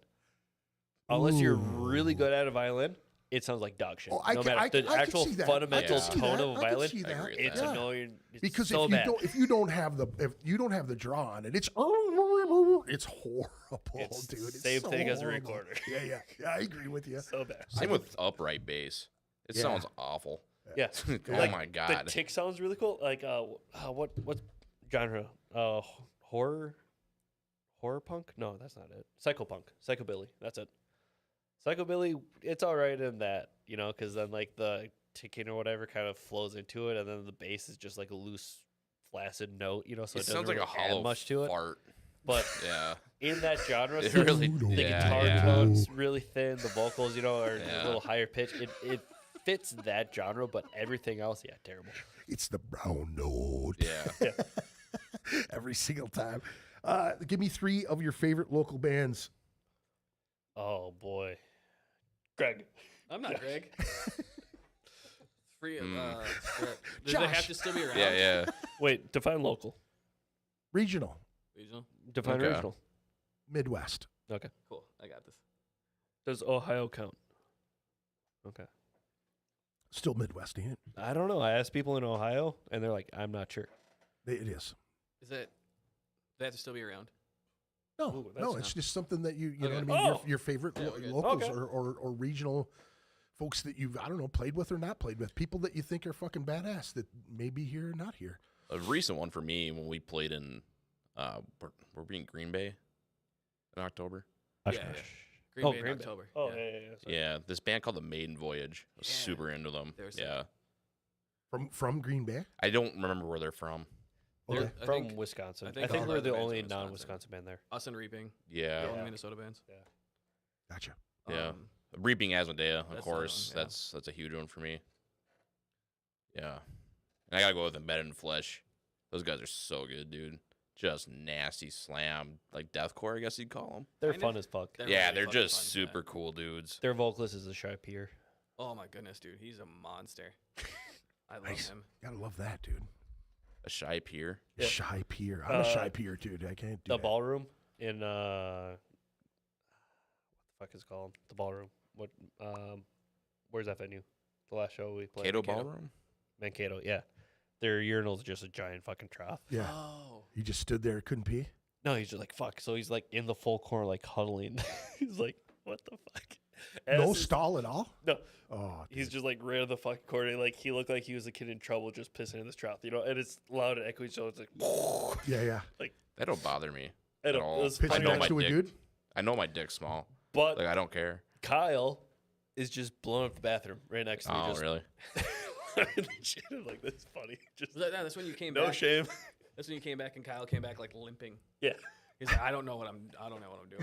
You shouldn't have had that pizza. Oh What the fuck? yeah. Damn, yeah. dude. What did he just fucking drop a fucking part of his intestines out or No what? idea. I think his dad was at that show. I think his dad bought them all pizza. What does dad do to the pizza, man? That's what I'm saying. Well, that's it, man. When we play on the road for a couple days, you just eat nothing but shit food. I don't crap. And you're sitting in the fucking Yeah. car and you're bouncing it Yeah. up into your guts. Oh, that's I always don't fun. shit, and then when I get home, It's like a week and a half until you're normal-ish. yeah, Yeah, dude, Dude, I that- was like that. yeah. When you get home, finally, those shits are like it's like a gastric exorcism. Yeah. It's soul. And you're shattering. drinking too. Oh yeah, you yeah. know? You're drinking Hitting too. it hard. Yeah. Oh. Oh, wait, was it Oshkosh where you like? Well, we were doing something and you sneezed and then we thought you shit your pants at the same time. Oh It was yeah, just that dude. face, dude. It was. No, we got back to the hotel. It was like 3 a.m. Yeah. And he goes to push out a fart, and you just hear a little, and where he's like, instantly starts laughing because he almost shat himself, and he just spits snot everywhere. It was the most disgusting thing I've ever seen, dude. It was really cold. My nose was running. Yeah, We did stand outside all night too because that venue was so small. So we're just outside in like what 30-degree weather at Oh, some yeah. point. Like, Oh my yeah. That goodness. place was so packed. that was sick. It was so packed you couldn't even get into the venue. Like you go there, you're like, this is gonna be dog shit because the stage is small, the venue is small, but they pack full. What was that place called? Okay, so Jambalaya is the all ages venue next door. Yeah. They're connected, and the Reptile Palace is the one we played at. Reptile Palace, yeah. They're so cool. Damn, that's awesome. So let me see here now. Do you guys like what is the time frames that you guys like to play? What is a good spot for you guys? Like, would you play once a month, twice a month, fucking 17 times a month? What is your favorite things to do? Do you like to jump on the road? Do you go fucking do a couple dates on the road, come back, play a local show, go back out on the road? What is the sweet spot for you? Just mostly everyone's schedule. Yeah. Because I don't have a life, so I'll play whenever. I think you know? really what holds us back for playing more shows is myself. You know, I started jobs, so I don't really have too many. I've been there for a year, so I don't really have too much PTO. Right. And then I went through. I'm currently going through a child custody thing right now, so that's trying to hold off days for that. Yeah, for sure. So that kind of screws us this year. But in general, I think we like try and shoot for a minimum once every other month, one show. Yeah. However, I think we have 2 shows and a tour or a weekend tour. Yeah, the ones that are announced, which I mentioned, we don't have any flyers, nothing. So, there's one in June. There's one in July, which is the New Servers Fest. Right. I didn't say that. Right. And then in August we're gonna go back on the road for 4 or 5 days, I believe. Make sure you get me those flyers and shit, because I'll definitely shoot them around. As soon as I saw those recent ones, I was shooting those around for at least a month. So Yeah. Appreciate that. yeah, I man. think- Appreciate Anytime I see anytime I see people's shit, and if I've worked with them or been around them in any facet of the music scene, I always try to help out. You know what I mean? It's good to see people thrive and do shit. You know what I mean?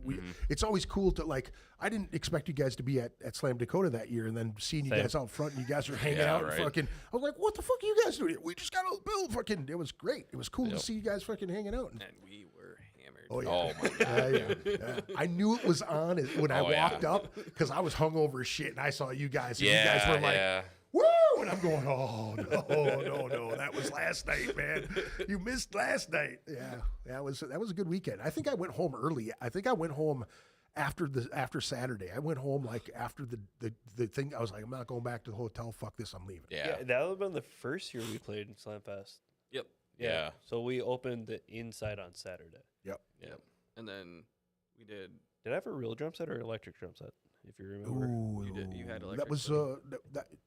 It was real. I think it was real. Yeah, it was real because I remember I was the one talking to the sound guy, and I forgot to mention we just switched to a real drum set. Oh, okay. Yeah. We played a show in fucking not Elk River, St. Cloud. Okay.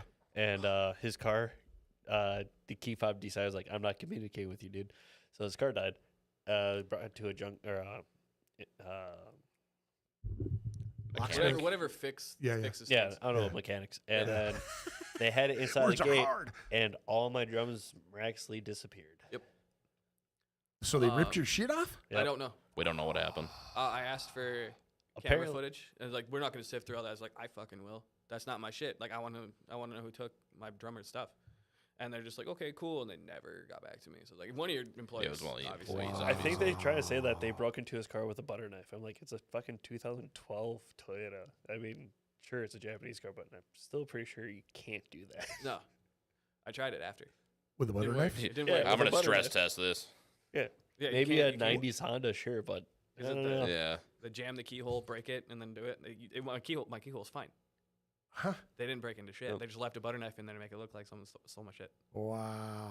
Sucked a lot of dick. However, I'm happy I'm on real drums again. So I mean, So it was electric kit that they stole? So it was just like your Yep. your module and your whole fucking setup, or so what? that's a funny thing. I had some of the pads in my vehicle. Yeah. And then the rack and the module was in his vehicle. And then my biggest pet peeve is when people use electric drum sets. You got nothing from the stage. Yeah. Granted, you can say the same thing with us modeling his guitar, so you just still don't have that. So whatever. What do you got, a Kemper? You got something like that, or like a, We're budget, so we got the old Line 6 Pod something. Pod Pro something. Yeah. Pod Pro HDX. Yeah. It fucking work. yeah? Again, I mean, fuck. Well, if you don't have the space to do it, especially if you're traveling at any time, Yeah. you know what I mean. It only makes sense. What the, and that's why I said, get you some fucking, some cool, shit you can put up there. you Yep. know? And the I best won't part- give it away because I think that's a great idea, and if you guys use it, that is so awesome, dude. I don't want to. You I know, want to do it bad. I don't want to give it away because that's so cool, dude. And it's so funny that you looked it up. Like, hey, they don't do that, but we could do this. And I was like, yeah, dude, that'd be super cool if I go to your show and I see thinking it. about trying to do something like that. Like I've contemplated on building our own, and Yeah. then we have our own powered versions Yeah, yeah. of that. You know, Yeah. like that looks stupid. Yeah. But if we make a case in it, Right. it'll look cool. Yeah. But then your way is just funnier than ours. That is funny. You And know, it literally Yeah. doesn't take up room. yeah. Yes. Like I said, you can put it in a duffel bag, dude. And it'll look rad. And all of a sudden, you like bust out the whip it out, and there we Yeah. go, dude. You know. Plus, people, I don't care, man. What is that? What's that? What's the fucking the slam band that has the fucking big cowboy hats and the fucking floaties and all that shit? What are I can't remember the name of them, dude. Oh, what are you talking? Yeah, I know what you're talking about. Party Cannon? Yes. Party cannon. Yeah. Them yeah. dudes are out of hand, man. Yeah. They were so much fun to watch at fucking Slam bet. Dakota, dude. They were fucking a blast. I seen them in Chicago too, and they were amazing, man. They were so much fun. They're fun Like as the whole crowd got into them. Beach balls and fucking, That'd be so fun, fucking dude. blow up dolls and shit flying around the crowd. It was awesome. Yep. They're fun. Those dudes and who's the other one? They're not Slam, but they are. I want to see them really bad before they go away forever. Is Gutalex? I haven't heard them. Oh, it's stupid. God, he's obsessed with this band. I love this band so much.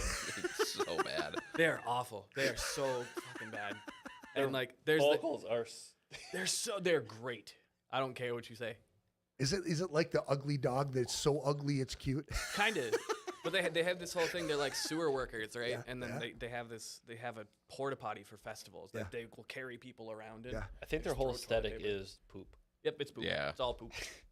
I love that clowncore shit. That shit's awesome. cool as I fuck, really too. dig that shit. I really dig that. What's that French thing that's going on right now with the big old floppy heads and shit? You know, the dude's playing a guitar with a bass on the bottom of it. Oh, yeah, with the, I don't know. micro tuning Yeah, guitar or yeah, whatever. yeah. But they're doing really weird time signatures. Yeah. I watched some drum video where they were breaking down the dude's drum beat, and then he stops.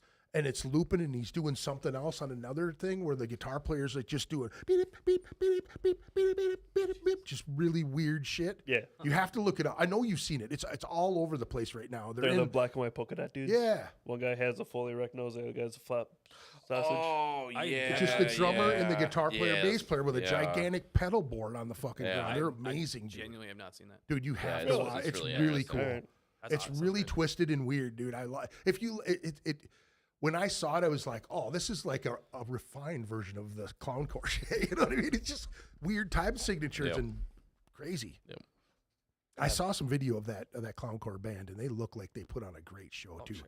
Because they do have the whole porta potty thing, but it's like the inside is the you know what I mean? Like they're playing inside of it, but you're still seeing the. It's sick, dude. I want to see those guys live. Can't remember their drummer. He also has a solo project. I'm trying to remember what The the hell it's clowncore called. dude does? Yeah. Oh wow. The drummer's insane. But yeah, he has his own solo project too, and I just trying to remember what it was called. It's pissing me off. It won't come to me. I guarantee it. Now, let me ask you this one, and this is now local shows, going and attending shows, man. How many shows do you guys think you go to in say like a 6-month time frame? I know when I was playing in my band a lot, I would try to make it out to other people's shows. And I know when you're like with the Endless Rain Cats, you're Yeah. rubbing elbows with fucking everybody. You're Yeah. gonna go to so many more shows. Yeah. I'm curious with you guys, moving around a little bit more. How is it feasible for you guys? Do you guys go to many shows, or do you? Well, in the Endless Rain, we were playing like 2 shows every other weekend. Yeah. Almost Yeah. Too much, entirely. yeah. So like we literally didn't go to shows at all because we're Everybody's come to your shit. You're Yeah, hanging yeah, out with right. everybody anyway. Yeah. now I don't go do enough. I can definitely tell Yeah, you it's that. definitely not enough. Let's put it that way. Yeah.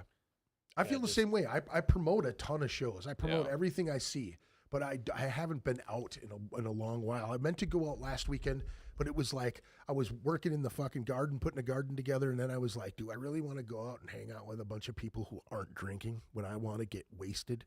You know what I That's mean? definitely a huge different dynamic from like pre-COVID. Yeah. Or let's just say from like 2018 pre Yeah. that Yeah, to yeah. now. Like a lot of people don't drink anymore. Yeah. A lot of people like the scene's so much different. It's It insane when is. we Yeah. play shows. We're It like, definitely is. I don't know any of these bands. Yeah. You got Dan. He's at every show still. Right. Yeah, Right. yeah. Oh, What's up, Masher buddy? Dan. Yeah, yeah, dude, yeah, that's yeah. insane. Him and Alex. Yeah. Yep. Him and Alex are in a new Always. fucking show. Yep. And then what's his son's name? Or is his son? I could be completely wrong. It's him, Alex, and there's a third guy. I'm not even sure. I don't know, but fucking hats off to them cats. 'Cause Yeah, they're yeah, at thanks, guys. dude, I've seen them motherfuckers at like 3 shows in a night. Yeah, dude. it's You know, that insane. type I of don't shit. know how they do it. Yeah, they just keep track. Because I know when Alex was hanging with the NYDM guys, he would always send me like. I always love when people send me their shows and shit, but he found things that I would never even look for. You know what I'm saying? Like, punk shows that I'm like, dude, it doesn't even have an address on this motherfucker. Yeah. Like, you got to call these people. You got to text them to get the address. What the fuck? I can't share this flyer. What the fuck is this? Like, I swear you could be like at a bar in the middle of Nebraska, like an old blues cover band, and you'll see Mosh or Dan there just trying to throw down with people. dude, It's like, what's what, up? This what fucking the hell place are is you lame, doing here, right? man? This ain't like a fucking local show, right, dude? I think we seen him in the middle of Wisconsin one day. Just Oh, like, yeah. Ride this motorcycle? Yeah. Well, no, the same Slam Dakota, the first one we went to. Yeah. The first He one we was there. played. Well, that would make sense. He rolled onto his motorcycle. We're like, hey, Dan. He's like, hey, did you ride your motorcycle the whole way here? Yup. Fucking psychopath. Yep.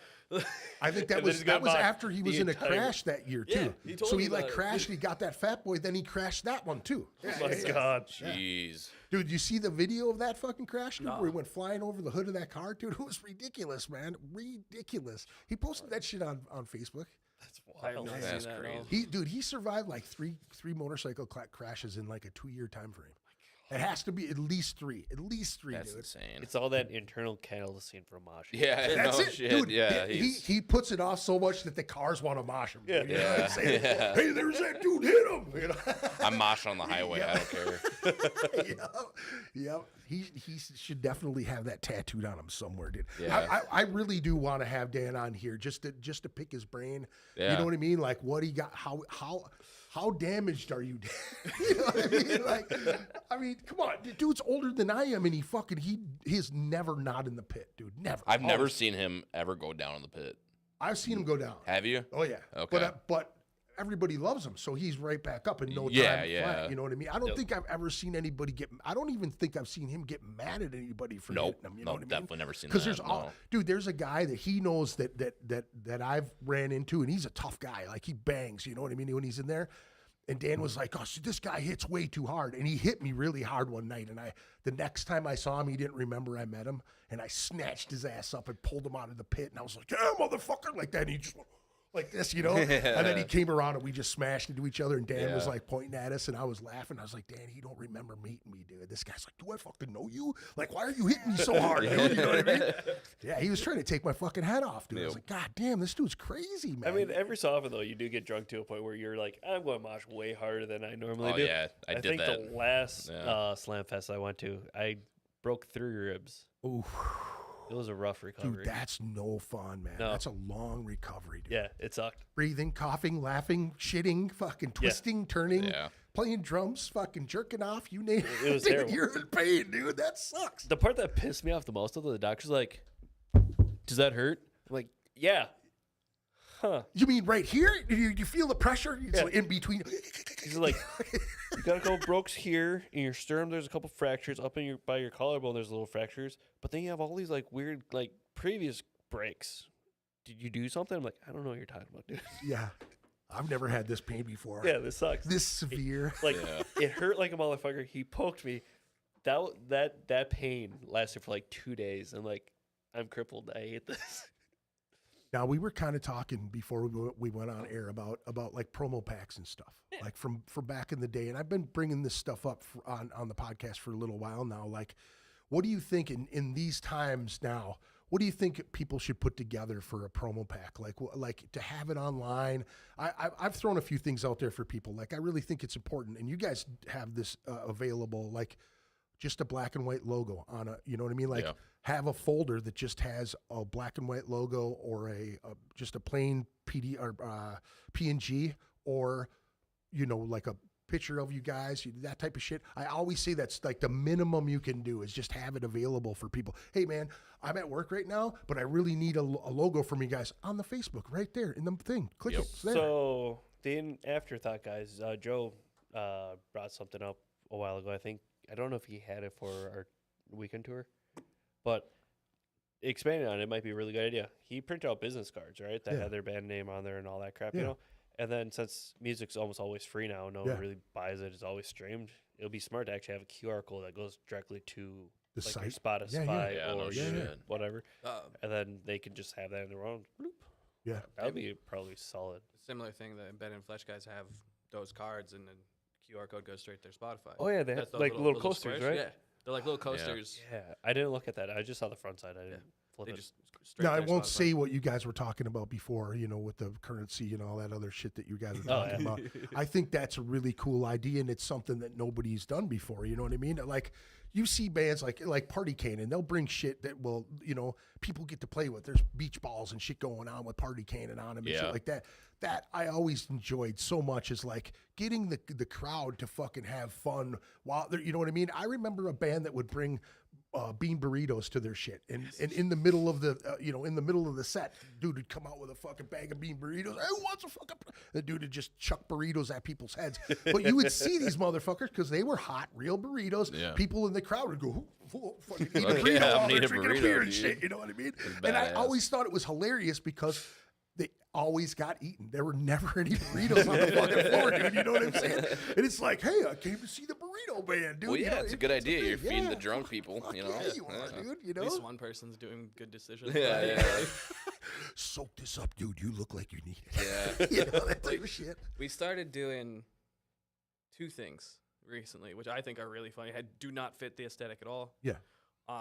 It's someone's birthday. Oh yeah. Every show we have cupcakes on hand, and we don't give them a cupcake. It's like, what is it? Was it Doug? We just pick Doug's some, birthday? Yeah, we It just was- pick some random person, and it's your birthday for the day. It was Doug's little summer fest we did. It was Yeah. like, happy birthday, Doug, and then we just ate cupcakes. I think we threw one at Travis. And the other one that started at the last 3 Dude, day that's thing we did. hilarious. So you just have somebody, you pick them out, and you say it's their birthday. So the whole night, everybody's fucking with them going, happy birthday. And they're not in on the deck. Yeah, they have they no have no idea. idea it's happening. You are just a random person. Yeah. Dude, that's great. Doug was so confused. This, That was my this- Yes, the he look was. that. Yeah. Dude, you're like the 8th person to I wish me happy birthday.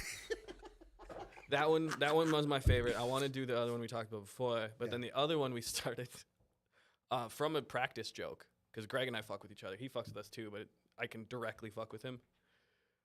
Is instead of like Thumbs. just thumbs up. Instead of being like, yeah, get your I fucking knew there horns was, up. dude. I knew there was something to it when you sent me that picture. So I look at it and I'm like, okay, Yeah. I remember the fucking theme of the band, and I'm like, Yeah, I go, nothing to do with it. That's why I was looking at it and I go, now this doesn't seem right. I can't. It felt wrong. That's why I said to you, Yeah. I go, dude, can I use this one? And you go, whatever works. It's an old picture, but whatever works, dude. And I was like, I felt like he was telling me, yeah, you can, but. And then I just kept looking at you guys. It's your face that gives it away, though, because you're just kind of like, I'm not feeling this, but you're We kind were of laughing. standing there for like I saw like, oh, is that right before the That was lady? after the lady. Oh yeah. Oh, there's so much building up to that moment. But after we said like the sun's going down, I'm like, are we done? Yeah, it's cold. We've been standing here for like Yeah. 10 minutes. Dude, again, like I knew there was something behind that. Yeah, that's hilarious, dude. It comes kind of from like an inside joke, A kind little of. bit, yeah. Not really, but No, it started We- from you. Yeah. Every You single would just- time you didn't fret, you just thumbs up. Okay. Just, dun, dun, dun, dun, dun, dun. Yeah. There's like. Dun, dun, dun, dun, so we were like, fuck it, let's just turn this into a gimmick instead of, throw your horns up. We're like, everyone gives, then you'll see people in the crowd doing their horns. I'm like, nope, I want to see Put this. them down. Yeah, put them down. No I want to Thumbs see up. your thumbs. Hey, Let me see peasant. those thumbs. Hey, you peasant, put those down. Yep. No. It's No. crazy how into people and like Dude, they so much, get they love it. super into it. They think it's Uh, hilarious. The first night of the 3, we played Duluth, and like everyone I knew got the joke immediately. Yeah. I didn't tell anybody. Yeah. But they were all just everyone. You could see them in the back, just like having their beers and stuff. Just like, yeah, all right, fuck yeah, like, Fuck yeah. At least, yeah, whatever's going on, man. Yeah, Dude, I you mean, can- legit dude, full crowd response. Come on, is man. Weird. Even when you were a kid, dude, when you were a kid and you did something and the older dude went like that, to you, Yeah. I was always like, oh, yeah, Hell I'm the yeah. coolest fucking kid on the block, dude. It was Fonzie, dude. Fonzie did that shit. was it? We're there's bringing back nostalgia. the only thing you can afford. the footage from that Duluth show, because Caddyshack will film your set now. Yeah. Which is cool, and they'll just put it on their YouTube if you're cool with it. Oh, it's dope. And you can hear it when it starts. It's like, everyone get your thumb. It's pretty like 2-3 songs in. You'll see him do it a couple times, and then like you'll see people's thumbs from outside the camera just pop in. So fucking funny to me. Awesome, dude. There's a Dude, you got to get people throwing down with their thumb up while they're spitting. It happened. Just everybody doing this, like skanking with their fucking thumbs up, dude. Fuck yeah, dude. there's on the Hacksaw Jim Duggan, dude. Yeah. He always had the stick and the fucking face, dude. Come on, man. You see, they're right there. You have to use that for promo right there, dude. That there's fucking- I think it was a picture of Greg at the second show at the Reptile Palace, and I think it was either the Embedded in Flesh guys or they had a photographer. I really don't know how that it's their situation planned. photographer. They have a picture of Greg and he's just doing whatever he is, and you just see a hand with it. Yeah, I'm sitting there shredding, and he's doing the vocals, and some random dude's thumb is just just right hand. in the fucking way, It was the middle dude. of your solo. Okay. And so yeah. I'm doing the thing, so other people are thumbs up. Yeah. That's so rad, dude. Yeah, it's fun. That is really a cool idea, man. I don't know why people haven't taken that, dude. so That's good. so fantastic. Because it's really stupid. It is. It's fantastic. Really stupid. Let me see those thumbs. You see those stuff, dude. You know who's got the ugliest thumbs I've ever seen in my entire life? Megan Fox. Yeah, That does not shock me. She's hot. Her thumbs ruined it for me, dude. I'd never bang her. I'd never. I can't do I'm dead it. serious. Can't do You it. have to see them. You have to see them, dude. Look them up. Pull they your like phone out. fucking- What are they, like hairy, like They're caveman hammered, thumbs? dude. They're hammered thumbs. They are small and stubby. So this piece right here is small and stubby. Here, I'll show it. Look in the camera. This part is stubby, right? But it does this weird, like loopy thing, so it looks like a teardrop on the top, dude. Look it up. I'm telling you, she's hotter than shit. I would not. I would. She could never touch my wing. That's it. so she could, would have to glove up, Yes. like full mitten. No, Yeah, it's no, the no, no, opposite no. of the bag over you- the head. Yeah, It's- you couldn't. gotta glove you up. couldn't like wear the white gloves because it still show that bulbous, dude. Of It- glove, So what you gotta do of is glove, thick enough you yeah. don't see it. you gotta get oven mitts that have sexy hands Yes. on the back. Yes. Yeah. Nope. I'd make her fucking wear. I'd make her wear crab hands, dude. Lobster claws. That's it, dude. That's it. I'd make her with lobster claws on, dude. That's So that it. way, by the end of it, you can just be like, if Just- you don't make the Zoidberg I noise, swear to God, dude. If you can't find her thumbs, this is it, I it's. got this. It makes me sick, dude. I swear to God, it makes me ill. I That will is not. Very strange. I will He not. looks like a fucking alien, man. That's an alien hand. Oh fucking yeah! Dude, I won't touch Weird it. as shit. It looks like a big toe. Yeah, it looks like a toe. That's yeah, the yeah. ugliest big toe. My toes are ugly. They are not that fucking Well, ugly. like, I'd rather have my ugly ass, crusty, 3 foot inch thick fucking toenail on my thumb than have that whatever that is she's got. That's wrong, dude. No.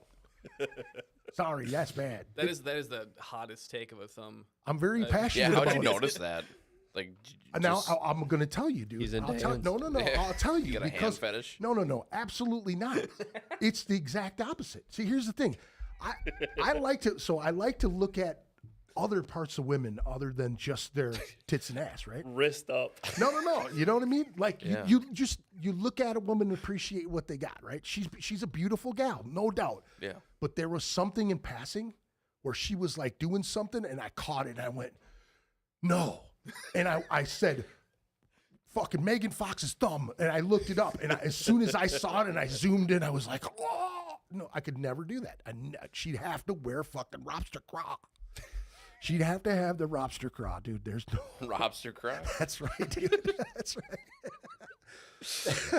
Fuck. Sorry, I went on a full-on tangent on that, No, one, dude. no, That was- that's Yeah, you're passionate about that. Yeah. It's one of those things, man.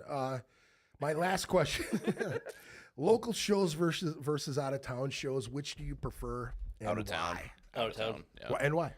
Minnesota scene right now, I could be completely wrong, is kind of bad. It just seems like there's not many shows going on, or they're not getting promoted, and not many people are showing up to them. The venues themselves seems like they treat us a lot more shitty than go over to Wisconsin. Like, Yeah, they treat you so well over there, man. Yeah. There was one venue, we literally showed up, and they gave us an envelope. Here's your cut for the night. Yep. And they helped us The load the gear in fuck? too. It's like, what the fuck? It was like we could just leave. We got paid. Yeah. So do you feel like sometimes that our scene is a little and you're not shitting on the scene. I No. get what you're saying, but do you feel like it may be oversaturated or not Dude, people are getting lazy, dude. 100%. When it comes to promotions, I ask bands all the time, like, what are the promotional things that you guys do? And everybody relies on the internet. They don't do the guerrilla shit anymore. They're not in people's faces. There's no like, hey man, I'm wearing a fucking Lamb of God shirt or whatever the fuck band you're really into, Gojira, whatever the fuck you're into, anything that you're fucking into. You walk up to a cat and they are gonna go, I know that band. That's a cool fucking band. Yeah. Or, hey dude, you got 7 really cool patches on your vest that I dig. That's another thing that people will go, okay, this dude gets it. I'm going to go to his show because maybe, and now people are totally losing that factor. You know what I mean? You're not going you're not going down to Electric Fetus and putting up flyers. Right. I hardly ever see anybody do it anymore. It's ridiculous. Yeah, because a lot of it is like you need to do your covers or whatever on TikTok, and then if you get your views there, then you're popular in that space. But then no one's coming to your local show because no one knows who the fuck you are. Right. But then I don't know, just something about the local Minnesota, like 10 years ago, it was solid. Oh, it was You know, fucking like you had your like core like bubbles, you know, Yeah. and every so often they merged together. Yeah. Fucking the shows were wild. Yeah. yeah. Even when we moved down here, and it was fantastic when we moved down here. Yeah. I think we hit like peak. I feel. I don't know. I You're wasn't talking around about for- Hurricane Joe? when Hurricane Joe moved down here. Mhm. Like great. There was a lot going on in that So time. much. That was so during the good. Medis thing shit. Yep. Like that whole everything. It was But super then fun. I feel like COVID, the George Floyd riots, burning down the Hexagon. Yep. You know, Yeah. that was a solid venue. It sucks that's not coming back. But so many Yeah. places just shut down. Mhm. And then us trying to get back in the scene is hard to even figure out like who's Who is who? doing shows anymore. Like, Yeah. yeah. Because I know Terminal Bar is playing, not the greatest venue, but you know they sometimes have some of the best shows. Sure. Some of the shittiest places have the best shows. Right. But it's like I've seen. Granted, my Facebook got hacked, so I don't have my full Right. everything anymore. But I've only seen like 2 or 3 like shows through the Terminal Bar in like last year. Yeah. You know, they used to have shows every other week. Sure. So like venues. I think aren't- that's all in booking, though. You know, like maybe they had a bad run, and maybe it's the booker, maybe it's the Right. guy who's putting those shows on that he's not building the right type of bills. You know what I mean? Right. Like when I was doing things at Lee's Liquor Lounge for 3 years, man, it was solid bands all the Yeah, time. honestly, all yeah. because That time, was yeah. one of my most favorite venues. Yeah, that Right. place was dope. Yeah. The sound system was sick. The stage setup, the bar set. That place was.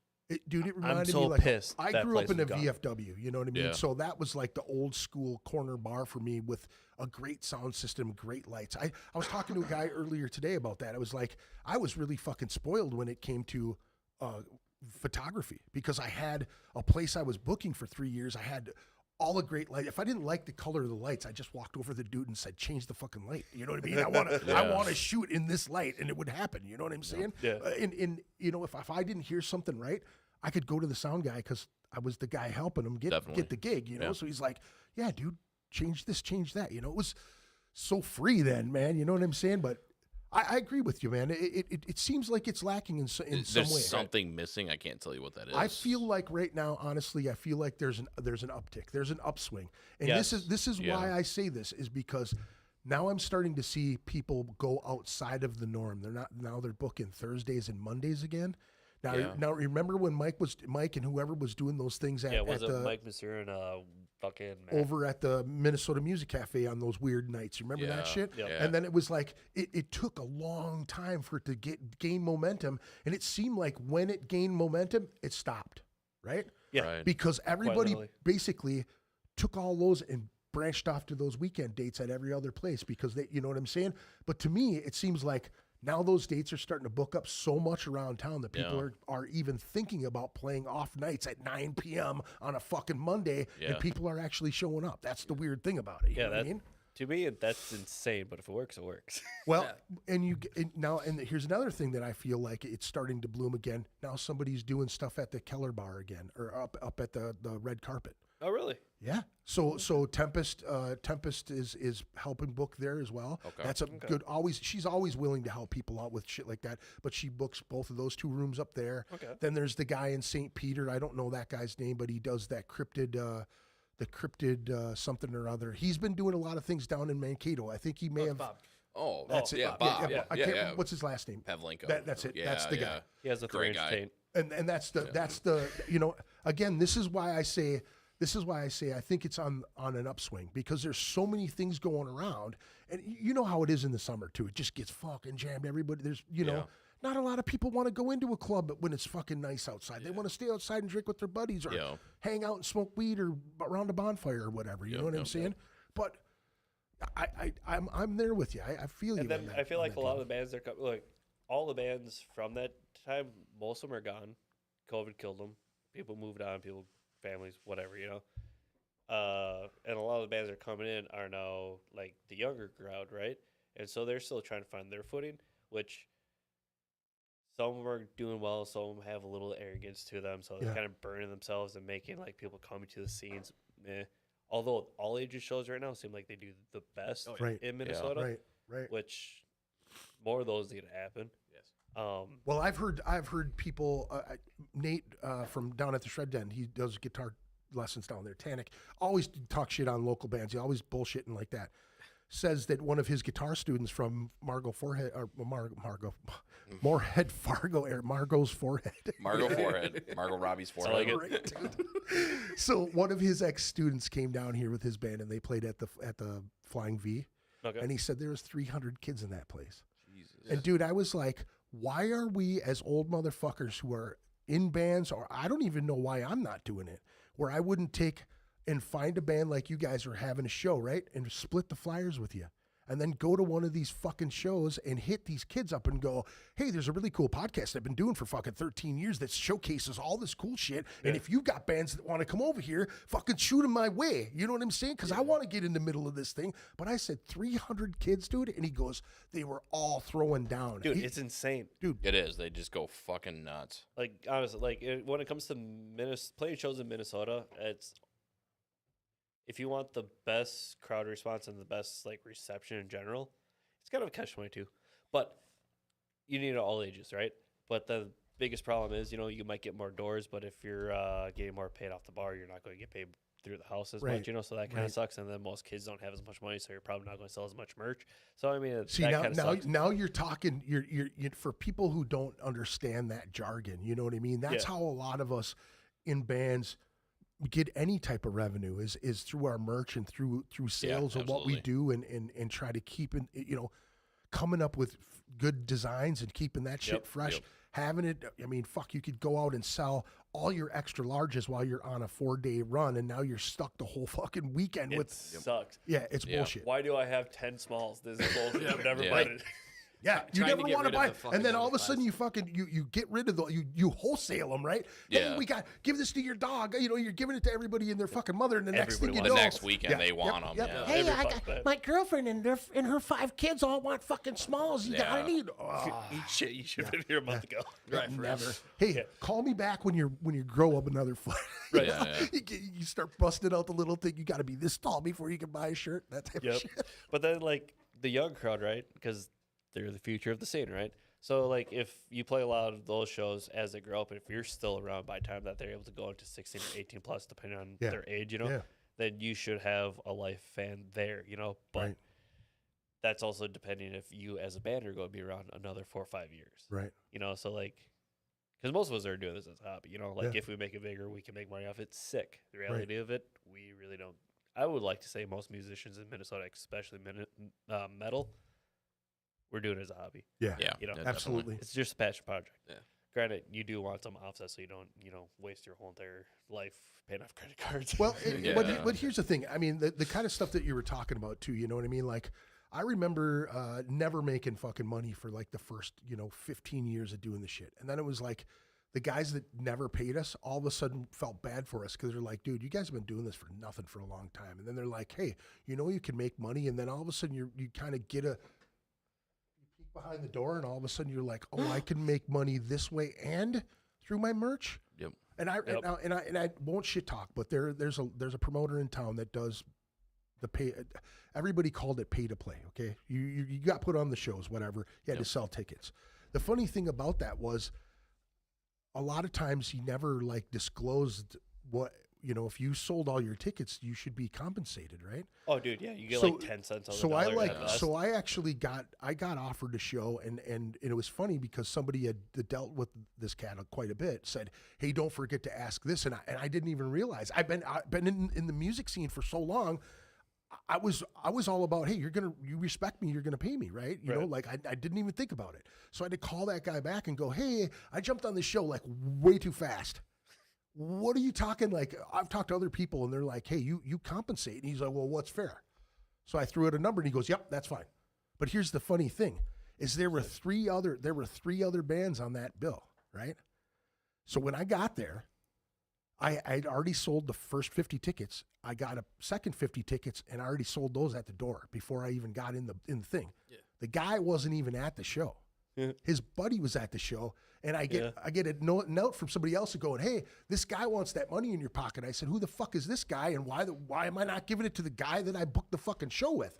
And I go, I got $2,000 in my pocket. I ain't giving it to some random fucking dude and it just disappear. And all of a sudden, dude calls me up and goes, hey, man, I'm in fucking so-and-so. This is my guy. Don't worry. Here's the funny thing, though.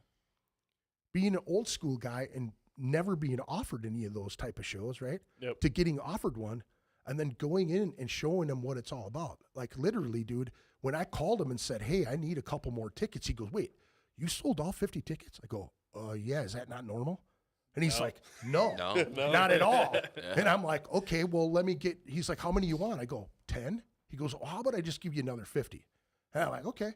So I just used the trick that I used at Milwaukee Metal Fest one year. I paid like $1,500 to get on that bill to play a half hour, but I was covering a bill from these guys from LA that came from LA, didn't even get to play on the bill. What? They didn't even get to play, bro. They were ready to kill. They were fucking East LA motherfucker. They were ready to kill somebody, dude. I'm not even lying. I stood outside that venue and walked up and down the block and just sold them at discount to get my money back. And I made all my money back. And that fucking promoter found out. He wanted to kick me off the bill, but he never did. It's great. That's what I'm saying, though. You know what I mean? Like, you got to get the hustle on. So I'm 100% sure I know who you're talking about. We played at one show, and again, it was like a newer band. You know, they were stoked they sold a lot of their tickets, but again, you're new, you don't know the ins and outs. You know. Yeah. And so they're like, we only got like $20. Yeah. We're like, yeah. That's kind of how it goes. You're working for the exposure. Yeah. You're playing for a way bigger crowd that you're ever going to really play. And if you don't have merch to sell to them. Now let me piggyback off what you're saying though, and this is why when we had the actual conversation, you know, and I'm not talking shit because I love the guy. The guy's a sweetheart of a dude. When we talked, we got down to the basic of it because everybody said it was, you know, you're paying money to do. Now, when it comes to things, there's no regulations of not telling everybody everything, right? Especially if you're in the business of making money, okay? Yep. But at the same time, I know back in the day, you didn't get a shot to open up for a big band unless you had merit. That means you were headlining. That means you were holding a crowd. It wasn't, hey, man, we just got on the scene. Can we get on this bill? Yeah. Can I make some money off of you? Of course I can. Am I going to not tell you everything? Of course not. Right. You know what I mean? Because it's kind of shady, but not really that shady. Because if you're in a band, you should be asking about the money. If you're leaving your space, if a $50 bill ain't in there just to get you out of your space, and that is minimum, dude. And $4.09 a gallon right now, you better give me $150 to come out of my fucking space right now. I'm not even joking, man. Definitely. You're not gonna get if I ain't getting my room paid for a little bit. Fuck yourself. It ain't worth it. I'd rather have a party myself and play in front of my friends and have them tell me great set, dude. You know what I mean? Instead of that bullshit. But here's the thing: I played with a band who. This is a really crazy story, and I hope he hears it because I really want him to. I haven't told it on the podcast. I don't believe that I did. So the band that opened for the whole show was a band that was kind of fringy. Like they'd play Terminal, they'd play here, there, they played there. When they got done, they're like any other band who you know, like us, who are lifers. We love to play the music, but the night of our shows, we let ourselves off the chain. You know what I'm saying? Like you drink extra heavy, you party heavy, unless you're trying to make something in unless you're trying to be professional with your band. This is why I say this. They get done, they have a bin, they put their shirt on the outside of the bin, and they lean their fucking CD up against it. Now, again, with the fucking selling shit before, we had a party bus that bought our first 50 t-shirts that we made. So I had to go back and get another 50 t-shirts made. So that's 100 t-shirts for this gig, right? Yeah. Now, I'm standing next to these guys' bin, and there are people coming up that actually like the band. Now, bands that are put on for merit, they should be there. They will be at their table selling their merch. Yep. This guy was nowhere to be found. And I say this guy because later on in the night, the dude came up to me and he introduced himself. And then he was pissed off because he's like, dude, I met you years ago and you didn't give me any kind of attention, da, da, da, da, da, da, da. And I said, man, I'm sorry to hear that. I go, you know what really sucks is that you should have been in there because there were people that wanted to buy your shit. And now I'm looking at you and you're shit-faced. Again, we go back to merit. That dude and his band did not deserve to be on that show because every band after that had their merch game on. But dude, we made $900 in merch sales, not including what we made off of 100 tickets that we sold, okay? And you're getting $1 to $2 off of each ticket or whatever he gave me. I don't even remember because it didn't matter. It was the fact that I showed up as an old dude that wasn't in the scene, in that scene, paying to play, whatever the fuck people want to categorize it as. Yep. I think that it's important that if you have the merit and the fucking backup, I show up, my band brings 50 to 100 people. When I'm done, they fucking leave. That's what I'm talking about. They might meander, but they ain't up front like they are for you. You know what I'm saying? Yep. That's the shit that people want to see. That's the shit that gets you signed. That's the shit that people go, who the fuck's that band? What are they doing? Who's Reaping Asmodeus made the fucking, in this podcast, 3 times we talked about him. This is one thing I've always loved about Dan, is that he will find the bands that are doing really well, and he'll put a show together, and he'll pick each one of those bands to be on that show. If you've ever made one of those shows that he's put on, that means you're doing well because that dude pays attention to what the scene's doing, and it's because he's out on the road. He don't fucking know what's going on in his own town. Right. He's busy playing with 3 and 4 other bands, dude. You know what I'm saying? Yep. But I go back to that merit shit, and it really bothers me when I would see bands 15 bands that you've never fucking heard of, right? And they're all, honestly, imagine this, and this is what I tried to explain to that guy. Like, all of us are in different bands. We're all friends. How are we not going to cross-pollinate trying to sell? Yeah, I'm going to sell 5 tickets to my mom, my grandma, my sister. Those people aren't going to show up. The friends are the ones you want to fucking have a good time, right? Right. So I'm like, dude, if you don't use merit, you're just fucking pissing on this music scene. You're not even doing it. You're not being productive. That's not a productive way to handle shit. You're taking big bands that are touring around and you're making money off of these little bands selling $50 50 tickets at whatever. You know what I'm saying? It's counterproductive. Yet he did really well, and I'm not shitting on the guy at all. I'm totally not shitting on him. But the fact of the matter is there's a lot of bands out there that don't put their best foot forward. And I can say that 100% because of this podcast. You see who believes in their shit, who wants their shit to be out there, who wants, you know what I mean? Like, hey, dude, I need 3 songs, a picture, and fucking all your flyers. Half of these people will send me just random shit, and I got to come up with shit. Yeah. I'm not even lying. Yeah. Or people will waste my time and show up, two guys will show up early, one guy will show up late. The guy who shows up late has to leave.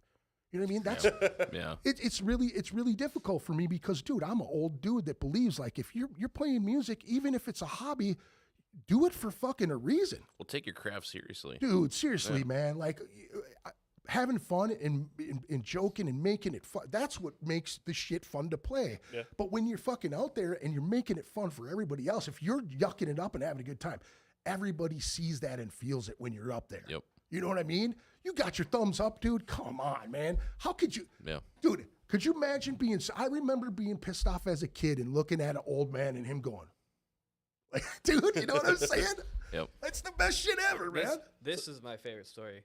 That it just fucking weird energy. I got like a shirt sold, but it ended up being my friend that I hadn't seen in years that bought the shirt. I didn't even recognize him. But we were playing Slamoween. I was waiting for them to come back because they had to go get guitar picks because Greg lost guitar picks. Oh, yeah. And yeah, you know. So I'm sitting at the merch table. No other bands have showed up yet. Like 2 or 3, they're all setting up. Reaping's over here. These other bands are starting to put their stuff here. These 2 roll in. No one's seen them yet except for the Reaping guys that showed up around the same time we did. Yeah. So they already knew us, so they already knew what we were about. No one else knows us. They roll in.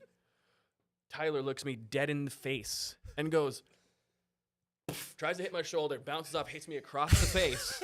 And It goes, was so "You want some loud. tequila, boy?" And then just like, he didn't react and give anyone else any time. He turned around and walked out the fucking door. Dude, what were you guys drinking in the car? Nothing. No, at Slam Dakota. What was that? What the fuck was that you were drinking, dude? that I just remember. All I rum and remember Coke? is you chugging something and handing it to me, and I was like, "Oh It was your bottle first that we were killing. It had to be Jameson. I think it was. no, No. It looked like, dude. Was it Captain Morgan? No, I could have. Maybe it was. Maybe it was. Was it Tullamore? Because He it had was the first all one. the whiskey that weekend. No, it was the first one. So it was. Oh, yeah. Yeah. Oh, dude, yeah. we were Oh. so broke. Yeah, it had to be something stupid. Yeah. Something really stupid. Oh yeah, shit. I was out of a car too then, right? Yeah. So I rode with Yeah. you guys. Yeah, that's how. God, dude. Because we rolled in 2 cars because I think I had your drum set Yeah. and Greg had his own stuff. And like whatever else we had. What the I'm pretty fuck? sure it was something It was gross. stupid. It was dude. really gross. It was- Something See, that's stupid. It was why. spiced I- rum. It was spiced rum. It has. Yeah, to you're be. right. You're right. Was it like spiced rum mixed with box wine or but something? It looked like it looked like it I'll was slap in that like a bag. cheap bottle. I think it was. What it Yeah. was like a Phillips fucking. I think you know, okay. I think spiced rum or some shit. I don't because know. we had A&W fucking root beer things. We might have put it in that as well. Oh, I don't That might remember it was warm too, so it was fucking It's hot, bad. dude. It was so hot. fuck. It was fucking gross. Yeah, Remember, dude. back I at the- remember. Wait, you were wearing just a vest that day, weren't you? Just wearing your Yeah. waistcoat. Yeah. Oh, the gold one, Missed right? that vest. Yeah. God, I missed that. You Yeah. still have that? I don't know where that went. It That looked like. was, we lost that in Duluth when we lost your Yeah. whole outfit that one time. Okay. Okay. Yeah. No, I remember like back in the Endless Rain days, like when we're touring heavily, our go-to were like room temperature Irish car bombs. Oh, those are so dangerous, dude. I love Irish car bombs. Yeah. Yeah, they're good. Non- So Stop. dangerous. But kind of going back to the other conversation with the like touring and Yeah. merch and all that Yeah. crap. Honestly, what a lot of bands need to do is kind of like look at other bands and expand on them, and Yeah. not necessarily local bands, Right. but like the next step up or so. Yeah. Because Yep. we went on tour with Cycle Stick, Yeah. and I think that I learned the most touring with them. Yeah. About just a band in general. Yeah. Just how they present themselves, how they run their merch, how they run, the doors. Like they're the reason for the tour, so they're booking manager. If shit's not going right, they're literally just like, "Hey, motherfucker," Right. like it's just insane. It's like it brings it to more of a business aspect Yeah. versus just you're playing in a band. But then Mhm. again, the business aspect is at some point the most important part of being in a band. Yeah. Like sure, your craft, your music, and all that stuff is Right. number one. But once you're like on the road or whatever, it's literally the only thing that saves you is your business. Right. Yeah. It's insane. And that was also another thing too. That was a pay to play, right? I Yeah. think we played 5 shows with them, I think, and we had to pay out of pocket like $1,800 to do it. Which isn't bad. No, That's No. not that bad. because they had the venues already booked. They already Yeah. had all the promotion. All they did was just stick her name on a flyer, and that was it. Right. And then again with merch sales, the first few days were slow, but as soon as it got like later into the week, Right. God, we were pulling like almost $1,200 in merch. Yeah. Right. Especially in that band, because we had like 4 or 5 different T-shirts, we had Right. hoodies, patches, Yeah. we had beanies, we had pretty much everything you need. You Yeah. know, so like sure you might be paying to play, but it's your But that's It the takes that's money the to make thing, though, money. man. Is that people really have to understand that's the premise, man. That is it. That you can't just think it's change. I was trying to explain the music scene and dude. I went on this in this fucking rabbit hole. I was watching something and it was talking about dude from Anthrax, drummer from Anthrax. I don't remember. And he was- Labardo, right? No. God, I can't remember. He's playing for Pantera right now for some odd reason. I'm just drawing a blank. Anyway, Okay. the lame. headline was him talking to Billy Corgan, and they were talking about conspiracy that rock music has been intentionally toned down, and like everything's been pushed forward, like rap music, pop music, everything. But statistically, which I've gone back into this rabbit hole to find out what they're talking about. But Billy Corgan talks about time when they were at MTV in the grunge days, and he was saying there were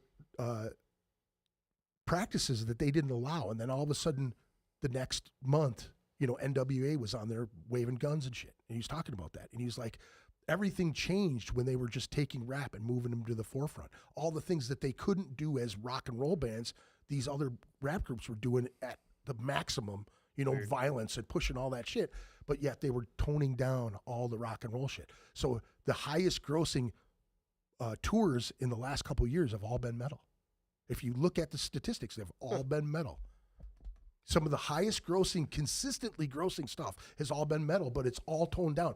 If you think about the award shows, none of the metal stuff's on the actual show. No. It's all pre or YouTube or whatever that shit is.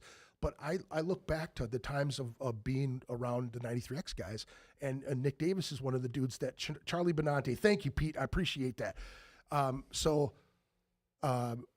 Looking back at having that much into the radio people, like knowing the head promoters, the head fucking promotion directors and shit like that. Yeah. There was a time where they just stopped, the conglomerates, the big people, Clear Channels and all those people are buying up all these radio stations. Because if you remember back in the 60s and 70s, they had the payola shit where the labels would pay the DJs and they'd give them coke and they'd give them, benefits and all this bullshit so that they would play their shit from their label. That's how it went. That's how it went forever. That's how all of the bands that we hear today, popular music, that's how they got fucking big, is because their labels were paying for that shit. Yeah. Now, it's a playlist. Yeah. It is literally a playlist. You couldn't call up and say, "Hey, play fucking Xkwizite," whatever. You know what I'm saying? That's so long since you heard that on Exactly, though. But that's the fucking thing. If you think about it, when I looked at that and the conspiracy behind it, I was like, that makes so much fucking sense, man. Yeah, it makes so much sense. It was around like 2010 when that kind of Yeah. stopped. Yeah, because I remember the Rock nightclub, right? Yeah. Like I was lucky enough to play that. Like I think there's 2 more shows after that place shut down. But 93X used to promote a decent amount of local stuff. Yeah. And then like right around that time it was just done. Dead. Just Yep. washed up. Yep, 2000 and 2001, my band Sublevel played X Fest. You know what I mean? We won the Battle of the Bands. We did all the shit. We had so much promotion behind it. I mean, I was telling a story of myself and Jack Gilbert walking through the state fair, and Tom Mastery and Remy Maxwell came out of the black box that rocks and pulled us in, and then we actually were on the air talking about the Quest for Mayhems, and you know what I mean? Because Tom she'd show up to those shows. She'd hang out with all of us, you know what I mean? Yeah. Like a real radio chick who came from California that was with real fucking rock stars. She's seen all that shit, and she's here hanging out with us. She was cool shit, dude. But I think back to those times, and I'm just like, man, there was so much love for all the local bands back then, man. You'd get on the Loudon Local, you'd get on the Metal Shop, and then you had Earl doing all that shit at, on Root of All Evil. You know what I mean? There were so many outlets, man. Is that still going on, Yeah. the Root of All Yep. Evil? Okay. Now, that's another thing that you guys should be pushing. Like, get a hold of Josh Kellerman. Get a hold of those guys. Go on their Discord page. Their Discord is on fire at night, late at night, dude. I was on there one night. They played 9 or 10 of my songs. I was like, because they hit like a pocket of old thrash, and I was like, dude, play this. Boom, he hit it. Play this. Boom, he hit it. It was like he'd he'd go to play a couple, then he'd go right back to my shit. I was like, dude, this is the best shit ever. I'm just drunk fucking on Discord listening to fucking, metal at 2 a.m. Like I was a kid, man. It was great, But yeah, that's the fucking deal, man. I think it's really important that bands get goals and be goal orientated. Even if you're fucking doing it as a hobby, man. You know what I mean? If you're not paying for your studio rent playing out, you know what I mean? Like even a little bit, for fuck's sake, you get it, put it back into the recording, or new fucking things for your setup when it comes to recording and shit. Like, hey, dude, we need a new plugin for this. I actually want to get to the point of actually recording real like instruments. Like everything right now is all like amp modeled. Yeah. Actually, this EP was actually the Line 6, which you look up a lot of like stuff about Line 6. You're like, it's a terrible, not usable fucking Bullshit. thing. Yeah, exactly. Bullshit. And then the drums are all MIDI. Yeah. What music is now. But yeah, I'm hoping not this next release, but the release after that. get the mics and then actually start recording everything. And that's when I'm going to start hating it because I actually have to do something. Well, yeah, it's just going to be a whole nother process, a different process for you. You know what I mean? I'm not looking to it for it. Anything else. Well, we got what, one more tune? We got Goodwill Hunting. Tell me what that one's about. You got 2 features on this one. Jeremy from Waste and Caden from Torment, from up north. Nice. Is this a fast one? Goodwill Hunting? Yeah. Yeah. Is it fast? Yeah, it's a bunch of blast beats. Oh, I just know it hurts. Sweet Is it the picking. Yeah. Yeah. Okay. Goodwill Hunting is At some point, you forget what your song is. yeah. It's they're either or they're dun, dun, dun. How's that go? Yeah, pretty much. I think what is it? Goodwill Hunting is really dumb. Isn't it about hunting poor people at Goodwill? Yes, it is. Yeah.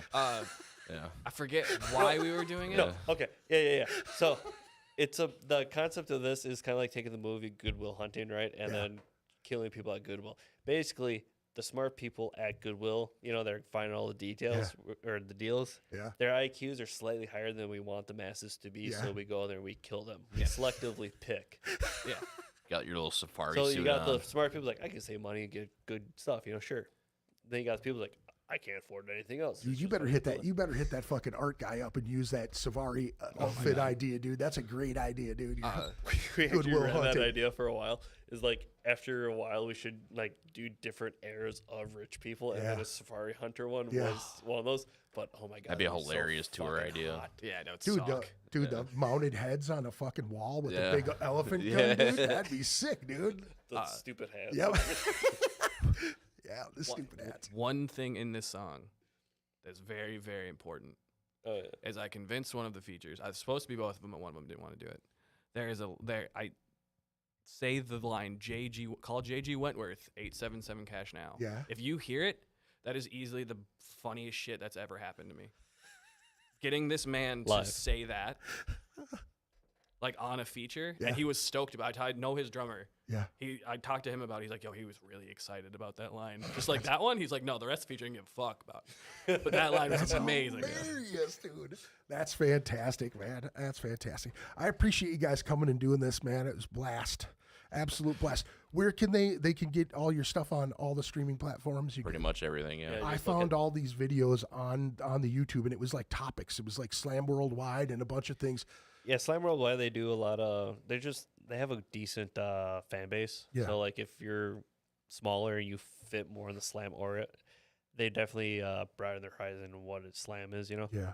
Because we're on there, we're not a true Slam. But Yeah. if you just pay them $50, they'll put your video up there. You'll easily get over 1,000 views. So if Nice. you're like just trying to get out there, Yeah. it's a nice, easy way to do it. Yeah, God, there's been a couple. I think Reaping's got a couple on here too, don't Yep. they? On Slam Yep. Worldwide. And they're also technically not Slam. So I mean, like Right. they're definitely open to more of the extreme genres. Sure.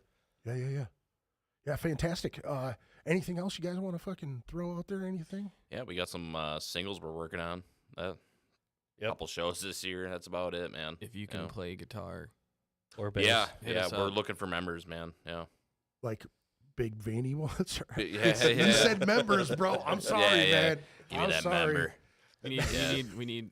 Must we be need- bald. Oh yes, we Yeah. need more eggs. Yeah, yeah. Yeah, guitar players, bass players, hit us up, man. And there is an online store on Bandcamp if you guys want shirts. Yep. Yeah. What's the online store? What is It's just order stuff on Bandcamp. I'll fucking ship it to you. awesome? Well, what's the? Is it just Xkwizite at Bandcamp or what? Yes, it is. Exquisite. Exquisite. Search Xkwizite on Bandcamp and we pop up. Okay. I did. That's how I found you. I found you guys on there right away. I should have two shirts available. Awesome. Buy some stuff. Support these dudes. Help them get out to your area, and then buy more stuff when they get there. And then when they get back, donate some gas money for them to get back to. Yeah. Buy the shirt that has Josh's face on it, Yeah, so I we wanna can get rid of that. Yeah. Yeah. And not sell for shit. Because our next T-shirt, I want Abraham Lincoln with the bald eagle pushing through his crotch as a bulge. So I'll bad. show you the art. It's so fucking good. That's Hold on. fantastic, dude. All right, man. We're going to rock this tune. Folks, thank you for tuning in. Appreciate it very much. Next week, we're going to have Infuriate, some crusty punk Cats are going to come here and stink the place up. No, I love them dudes. They're awesome. And they've got a new album out too. So make sure you tune in next week. Thanks guys for coming in. I appreciate it, man. Thank you. Man, it's fantastic. You guys can all fuck off. Have a good weekend. Peace out.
Looks like them Xkwizite boys have gone and done it again. Shot up another soup kitchen. Guess you could say, clam chowder's off the menu. Ritual Madness Podcast. Ritual Madness Podcast. Ritual